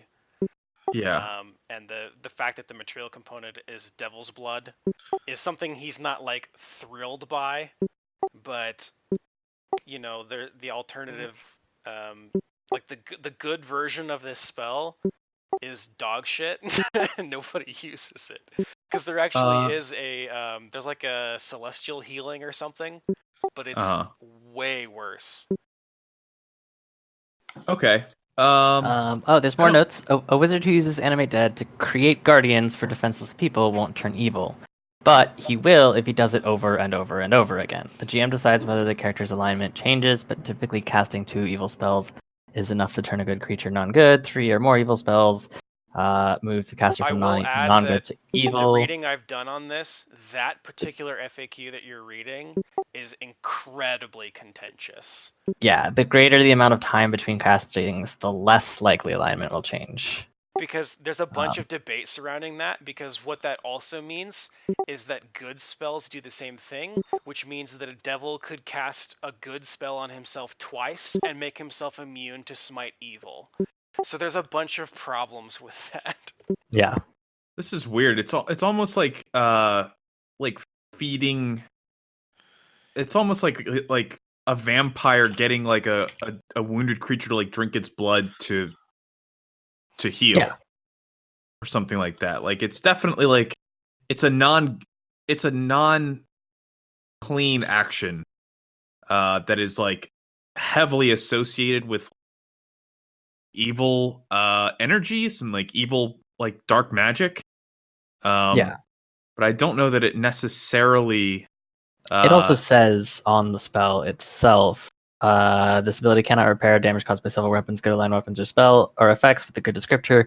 This target detects as evil creature during the duration and can sense the evil of the magic, though this has no long-term effect on the target's alignment. Mm-hmm.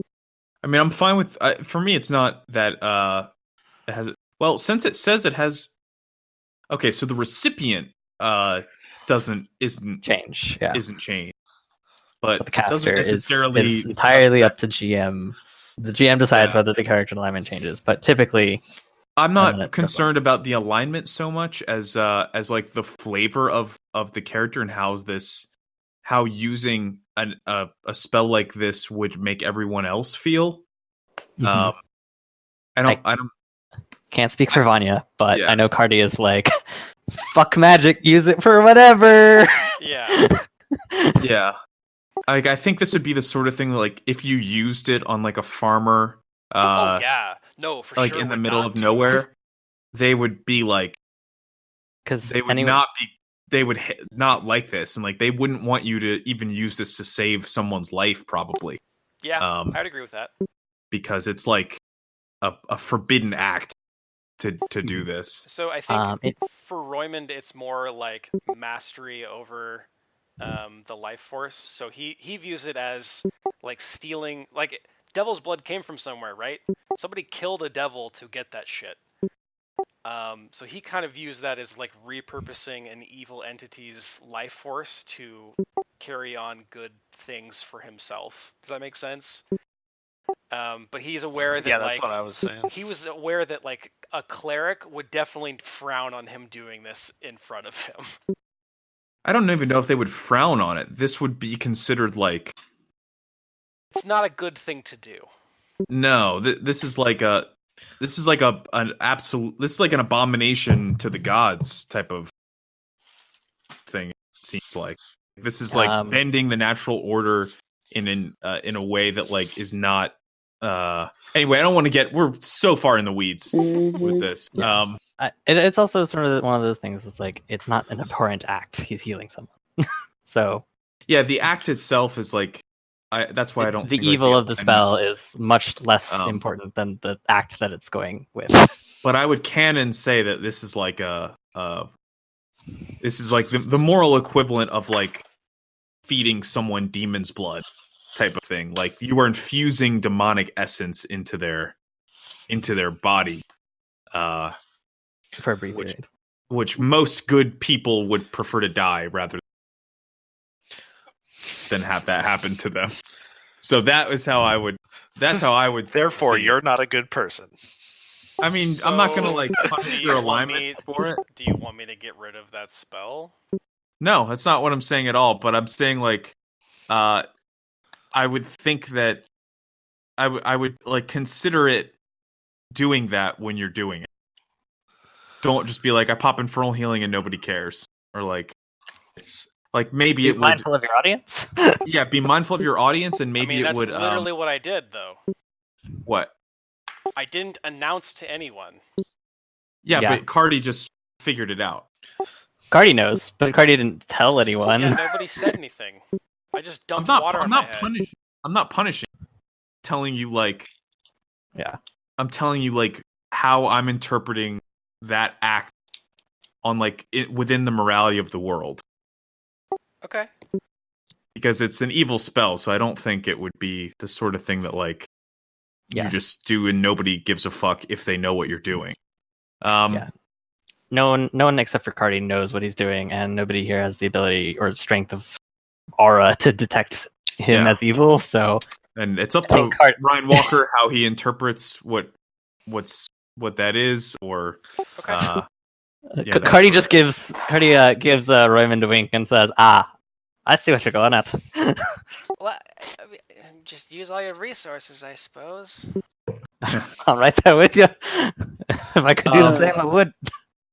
Damon sees it as a shower. He's like, "Hey, can I have some water so I'm off the hood?" Here's and Blythe will give him her flask. The target detects evil and can sense the evil of the magic. Yeah. So Roymond knows. Roymond knows how this works. Anyone you cast that on, I just want to clarify. Anyone you cast it on will know yes. that they. Yeah. That, And yeah. he's used it on Blythe before too. Oh yeah. But I don't want to. I don't want to retroactively penalize you guys for something that I'm making like a more clear. That's okay. I mean, this campaign specifically, we're also way more into the roleplay than any other campaign we've been in, so it's important to draw these lines. Yep, I'm cool with it. In any event, let's move on for now, and we can probably discuss it more later if we want to. Sure. Yeah, you guys heard Gogmer kind of like trample through. Actually, he didn't trample because the woodland strides very easily through this brush. But he didn't make it that far before you didn't hear him anymore. He just kind of like stopped making noise. And you think you would have heard him continue running a little further if he had completely sprinted away. I suppose we should press on. How much longer will this stuff last? She points at the ground. Cardi inspects the magic of the entanglement. Would I be able to identify the caster level? As you guys are recovering, though, the entangling vines just kind of slip away. Pretty shortly thereafter. Cardi, what's your health at? What's it? What's your health at? 15 out of 15. Oh, you're full heal? Yep. Okay, cool. You're so squishy. I'm gonna assume that you take this life link off of me. No, you keep it. Okay, cool. Damon, you don't have it on you though. That's true. Click on your token and then yellow dot on your token. Yeah. Yeah, and then what? How do I remove it? Just click it again. Oh, cool. Okay, so if the vines are gone, then I think Roymond is going to like cautiously start moving ahead, feeling emboldened by no longer feeling like he's gonna fall over and die. Fair. Sees the dogs, is gonna start moving. The dogs are kind of barking at you still, but they still are tied up. Maybe they're hungry. We can feed them the cat. There's the bridge right ahead. Blythe, it looks like you're right. We could get through here. I think yes. I would suspect he probably ran over to the island, wouldn't you? Probably. He just stopped though. So he might be waiting here somewhere. I'm gonna see if I can see anybody like waiting in the trees or anything. Okay. I'll scan too. Yeah, roll perception. Yeah. Okay. Wow, those are pretty decent. Yeah, those are really good. You don't see anybody around in the trees or in the brush or hear any more motion or what sounded like the goblin like trampling through the brush. Nobody be creeping. Yep, doesn't sound like it or look like it. That we can hear.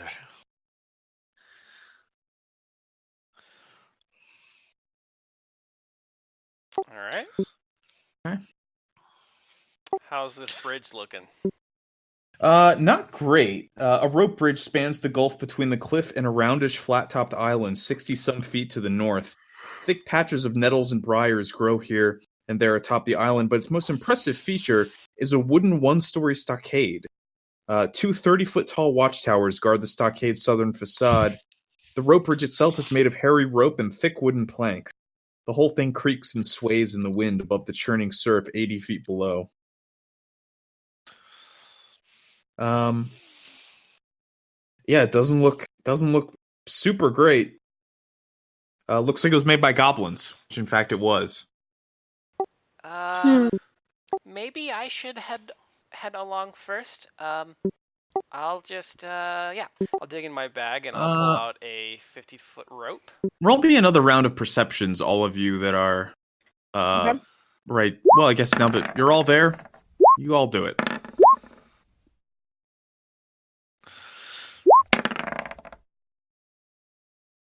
Blythe, that wisdom is paying off.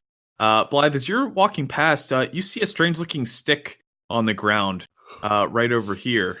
And as you look closer, it appears to be a wand. Strange sticks for strange dogs. What's this? She'll pick it up and kind of turn it over in her hands. This doesn't look like a normal stick. I think it's a magic-y thing, and she'll kind of wave it about. Let me take a look at that real quick. Sparks shoot randomly from the end as you wave it around. Oh my gosh, I'm sorry. And she hands it watch to where you point that thing. Cardi. Cardi looks at it and identifies. Oh yeah, I assist. You think that this is a wand of tree shape? Wand of tree shape. Interesting. That could be useful later. Look up the spell if I can even cast it. I cannot. Wait, does that mean the trees are... And she'll kind of hold up her sword and look at the trees like... Cardi says, well, it looks like this wand could cast the ability to turn yourself into a large living tree or a shrub. Well, exactly what you look like is sort of up to whoever casts it. Where did we find this? Right there, and Blythe'll kind of poke the nearest tree with her sword. It says that you can detect magic to find a faint transmutation aura on the tree in question. So I will cast Detect Magic in this direction. As you do that, you see a faint transmutation aura glowing around a tree that's just off the side of the path, almost like partially on the path. And as Blythe pokes it with her sword, it goes tee and just kind of shivers a little bit. Blythe will jump and be like, I found it. You get plus 10 natural armor bonus to AC, but have an effective dexterity score of 0 and a speed of 0 feet. All right. You can dismiss tree shape as a free action. Cardi points at the tree that has a magical aura on it and says, I think it's that one. Did the voice sound like the goblin's voice? We heard the goblin talk a fair bit. I think it was giving you more of it creaked in a tee-hee sort of way. Oh, okay. More than it actually spoke to you. I thought we chop it down. Keep your secrets, GM. The stuff, and she'll wiggle her fingers to indicate fire. Yes, I will walk up to the tree and begin repeatedly casting spark. Oh god! All right. I have these tar bombs. Intimidate. Okay. All right. Yeah, if that's what you're trying to do, if you guys want to come up with a more nuanced and specific approach to this, then... I was just gonna keep sparking it until I could get it to burn. Everything's very damp, though. Have you ever tried to spark a live tree? By the ocean. Yeah, I don't know if that would work. It's a live tree. It's not a gas can in a video game. I have all these tar bombs, and we might be able to, Perhaps instead of using our resources, we might as well just hack at it. I mean, it's a tree, for God's sake. It's not going anywhere. And I'm assisting Royman's attempt. Royman, do you have the spear still loaded down with goblins? It's on my back, yeah. Okay. I think that if you've got it present and showing it in such a way that it would be hard to miss. How can you hide it? Yeah, I think it'd probably be pretty visible. All right, let's see here. What is the opposed? It's a will save, or no? What is the opposed? It's like... Oh, it's like half. It's like 10 plus your level plus. I think it's half hit die. I think it's wisdom. All right. I 18. I mean, you changed it to +3, so it would be 17. And +2 because I'm assisting. Okay. That'd be up to a 19. All right. As you say that, you get the sparks ready, and Vanya starts like pulling out these like tar bombs. And Blythe is standing there, and you guys are all like, let's chop it down, let's burn it down, the tree finally kind of quakes into the shape of a small goblin. And he's holding his hands up, and he goes, okay, just no more punishment. I'll please just let me go. I won't do anything to hurt any of you Longshanks. I mean, nice, kind human people. Only one of us. All right. Okay. I'll take your word for it. And I'm gonna reach out and I kind of grab his wrist, and I'm gonna slowly move him towards the bridge. Oh! You're gonna just take us with you then. Maybe. Wait! We can't go all across at once. Okay. Well then, why don't you go out ahead then? Are you saying to do that? Yeah. I'm holding on to his wrist, and I'm moving him in front of me. And then I push him off. Off the bridge? Yep. Okay, I think you're gonna have to make, what is that, a CMB, like a bull rush? Sure. Yeah, it would be. Yeah. They kind of evil. Make a yeah, roll it. Oh no! Oh God! No! Oh no! You're very bad This at got it. exciting. Oh no! I'm so Evil, disappointed in the everything, and my God. day is ruined. Oh no! All right, you go, you pull this ruse, and he says, I can go out ahead, but we can't all go out and then he just like sidesteps as you just like, you go to like lunge and like shove him off the edge, and just like straight up miss and trip and like smack your head against the post right here. Oh, this Take is so 1 point of damage. embarrassing. As you just like face plant, he just like suddenly like realizes what you were doing, and he turns like he's about to make a run for it across the bridge. Blythe will step up and Can be I like, see if I "Don't can you play it move." off? Not a nat one, you can't. Oh, come on, man. Give me some bluffs. Alright. How the fuck are you gonna, if you can come up with a convincing way that you like lunge, you did a murderous death lunge at this goblin to knock him off the edge. Ryman is gonna go, oh, sorry, I didn't see that plank there. He says, I know it, I don't believe you. You obviously were trying to shove me to my death. Make a CMB, Blythe, to grab the goblin just as he's about to get out of your Oh, reach. I wasn't gonna grab him. I was like threatening him. Like if he moves any further, I was going to just stab him. I guess roll your own intimidate, because this is, I think, like, Okay. if you're intimidating someone but you try to kill them, it like undoes it, I think, right? I mean, Like- if you want to like, they rule don't- it that way in this situation, I'm thinking it makes perfect sense. You Well, I need don't to think explain it. they don't stand there and let you swing at their head for several, like, as many attempts as it takes before you decapitate them. Right. This is gonna be bad. Intimidate Pathfinder. You can force him to act friendly toward you for a period of time. Why are we trying to kill this or goblin? to offer you aid. I don't know. Yeah, that's not very good. And he starts slowly backing away with his hands up. And he says, "You Longshanks better get out of here, or Chief Rip Nugget's gonna use your skulls to decorate the island, Thistletop Island." And he starts slowly backing away, or attempting to. Oh, so that's like a 5 foot, basically. Okay. Ryman is gonna step forward with his staff out. Then He takes another step back, and he goes, "You better not. I'm gonna This step up. bridge will collapse if too many of you get out on here."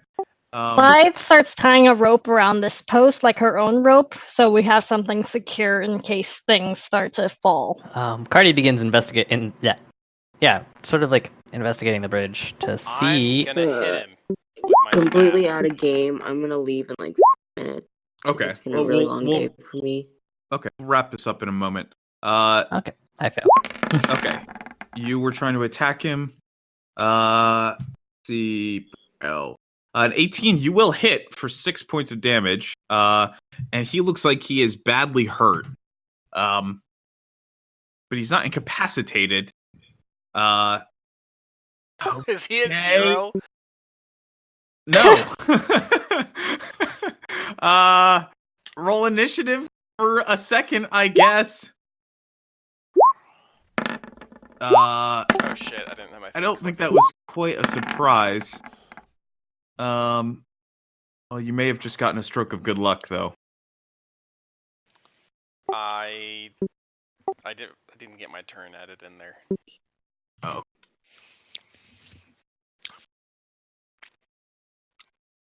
Fill it in for me. Gotcha. Yeah, you rear back and smack this goblin. And he goes like scrambling back like 5 more feet. And he looks like he is about to make a break for it, and he starts yelling, "Chief Rip Nugget! Chief Rip Nugget!" Damon, it is your turn. Ugh, this is so annoying. So Cardi warns Damon, "Don't go out on the bridge." She said it would collapse if there's too many of us, and you're a big fella. I don't think you're able to tell your engineering check if there's any veracity to that claim. Yeah, but So I'm just going to repeat the right claim in here- case you didn't hear it. Yep. So if I stand right there, is the bridge gonna collapse? I think that's still on land. All I don't think any of you know that. I'm gonna try to shoot with the crossbow. Okay, so you drop your greatsword and pull out your yes crossbow as your part of your move action. But I make sure to drop it away from the cliff. That's a thing. Nope. Okay. You miss. Short bow. As you try to snipe this goblin as he's like turning to flee for his life. Raymond. Is the goblin armed? I don't think so. I think he dismissed his flame blade. And I think that like you see a spear that's like tied to his back, but it's not like presently in his hands.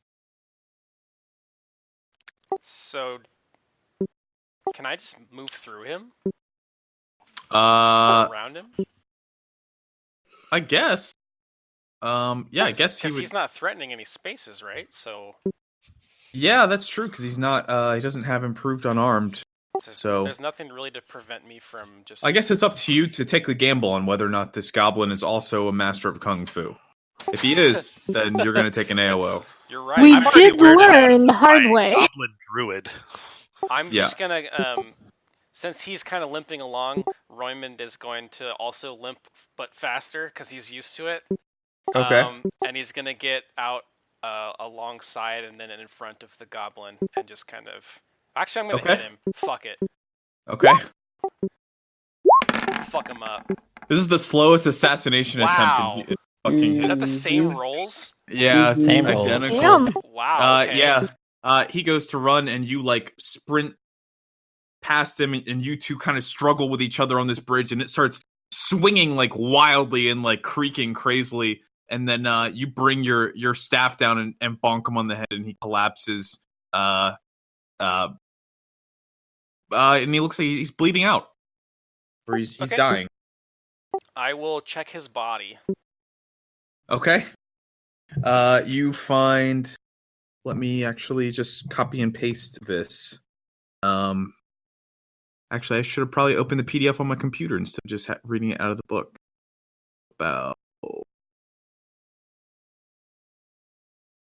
I just imagined you with a big book on your desk, and you're like trying to Control-C, Control-V from the text that's in front of you. Have done. I've done that before. Yeah. Yup. I've been drawing in real life and tried to hit Control-Z to undo an actual real life pencil stroke. Yup, done that a and lot. I was like, oh my god. Oh yeah. Fucking terrible. Brains are terrible things. I think we can probably put a pin in it for here now, since at Zoo I know you're going to go. I'll just give you guys the loot that's on this guy's body, and then we'll cover the rest of it next time. Appreciated. These are dungeon. This is a significant dungeon crawl. That's okay. Strap in. I hope you guys are still having a good time. Yeah, no, that was I think next time maybe maybe we'll do the next one as well, and then maybe we'll do like a little interlude type thing where I kind of want to dig into your guys' backstories, experiences a bit. Sure. That'd be really fun. Yeah. Elucidate your characters a touch. Wait, That'll give me crafting time. Sorry. After we finish this dungeon crawl, we'll have like a intermission before the next dungeon crawl. Oh. And I don't know if it'll be like an intermission between it, but I don't. The problem with dungeon crawls is that I think that it can get a little bit much if it's 3 sessions or 4 sessions back to back, nothing but dungeon crawl the entire time. Maybe you guys don't feel that way. I don't feel that way. I'm okay. I thought this had, it was still fun. It was still kind of a challenge, and Okay. Yeah. Yeah, it was almost certainly a challenge. Let's see. Oh, here we go. 2 potions cure light wounds. A wand of produce flame with 34 charges. A wand of tree shape with make that 3 charges instead of 4. +1 leather armor, a sling, a spear, and a cloak of resistance +1. Oh wow. Are on his unconscious body. Okay, Roymond will gather up all those things, and then just for the sake of weight on the bridge, he will just kind of like push the body off. Well, I mean... Okay. Why did we lead him over here instead of just killing him over here? You kind of shove him off the edge, and there's just dead silence for like 5 seconds. Then you just hear as a naked goblin falls into 60 feet into the water, and anything that might have been remaining of his life quickly fades, and his little green body floats up to the surface. No, but goblins are evil. Yeah. And that one tried to kill my friends, so... Do you forget the combat where he nearly murdered 2 of us? But he was captured. I guess I play. I mean, I don't he think had surrendered. We could have gotten some information from him about what lies ahead, or whether or not we can actually cross this bridge all at once without it collapsing under our weight. Does anybody have Speak with Dead? How would we get the body? If you want to go get the body. I don't know. Roybin seemed like he really just had a fucking hard-on for shoving that goblin and watching him. He literally almost killed my friends. Yeah. I mean, that's fair. This is up to you guys to hash out the way that that's fair. Yeah. And we did have bad encounters. You're talking to the guy who murdered a defenseless halfling, like, because I thought it was, like, in character. So, like, Ryan Smith is not coming down. Look, I don't know, maybe we could have got information from him, but I just really feel like he needed to be punished for nearly killing you both. I just think that's the way it had to be. Anyway, here's some nice things that he had. They're like, or at least they're sort of nice for goblin stuff. Ooh, this is, Cardi begins identifying the magical stuff. This looks to be a wand of produce flame. That could be useful. And this one right here, cloak of resistance. I'm loving it. Wow, he had some good stuff. She kind of glances over at the body. It makes you wonder who he killed to take it. That's also true. Didn't make it himself. I certainly don't know any goblin craftsman. I've never heard of that before. Yeah, this wand. Wait 1 second. How actually? Cloak of resistance. Can I even craft that? Yeah, you can. I can craft that. Well, I'm wondering what the spell is. Oh. Resistance. So I guess we should talk about which frontliner should get the cloak, I think, because that's going to be typical. I think Blythe should have it. She seems I think either Blythe or you. I do have I got the ring of protection last time, so. Oh, so Well, you don't want yeah. 2 items. Gotcha. Well, she's saying is she I'm already trying has to be defensive fair, but item. I will take more if you want to give me more. Well, I there's mean, she also can the have it. I Barbarian don't should care. have the cloak. There's also the +1 leather, which might. Mm-mm. Oh yeah, +1 leather armor is pretty good at this level. I don't think it can be the breastplate. No, I don't think that would be a heavy armor person's or a medium armor person's. But Yeah. the barbarian might use +1 leather. Mm-hmm. Barbarians can only use light armor, right? Light and medium. Oh, they can use medium. Yeah. Can't use heavy. Yeah, so I Perhaps. think the barbarian should have the +1 leather. Okay. I'm kind of leaning towards the barbarian also having the cloak, just because will saves. You're not wrong. Yeah. Because the Yeah. barbarian that gets charmed will easily fuck us. Now, remember, this is not me writing this time.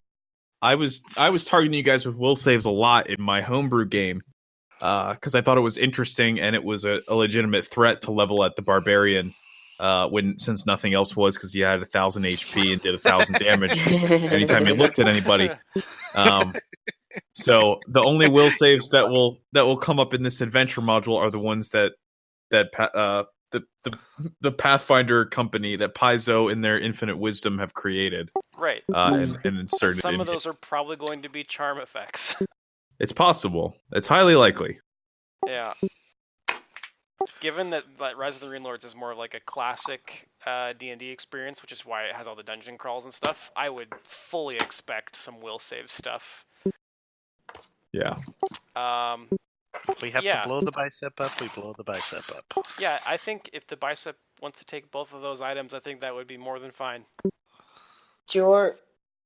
Do you want? I know you're at home or like away from your main computer. Yeah. Do you want me to just make a note next to these that you have them and remind you next time? Yeah, that'd be awesome if you really don't mind. Thank you. Nope, I don't mind at all. So I'll make a note that these are zoos, and then there's a sling and a spear. I'm gonna take the wands. Yeah, that makes sense. I was gonna ask for the wand, Can you? but use I got the that wand? UMD.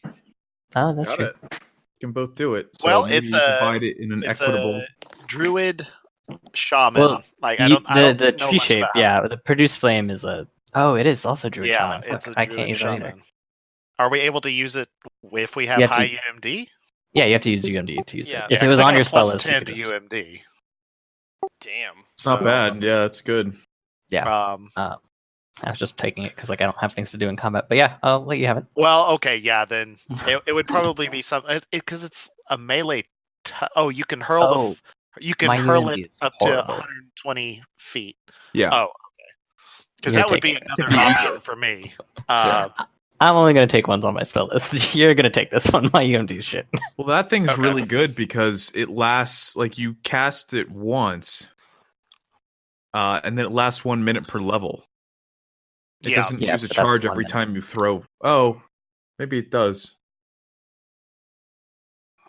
We can figure it out.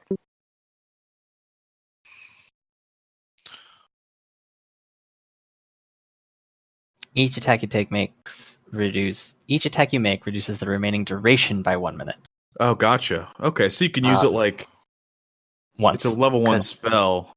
It's a wand, so it's only got Right. 1 minute. Mhm. So Yeah, true. one So it's a fireball per use. Yeah, but so it's it's at a least the flexibility 34 of using it total anytime shot. in a minute. Yeah. Yeah, and it's you can hurl the flame up to as a thrown weapon. The problem is So that it's a standard action to cast the spell, a standard action to attack with it. oh Yeah, but yeah. it lasts a minute, so like you cast it 1 turn, and then Yeah, until you the end of combat, you Or can better throw yet, it you at cast some it point. before you go into combat. Yeah. I could probably just use it as my illuminations. Yeah. You know. Yeah, that could work. Yeah. I did want to offer so- like a brief explanation though of Royman's actions because I felt like it was jarring to some. Nobody except for Oh, you're talking about the goblin. Never mind. Yeah. No, Cause go for it. So it's not just that you guys both almost died. There's In character. there's a certain no, this is Oh. I'm explaining out of character. There's a certain connection that happens when he's dumping his life force into you that makes it more important that you not die or take hits, because he's literally sacrificing bits of himself to keep you alive.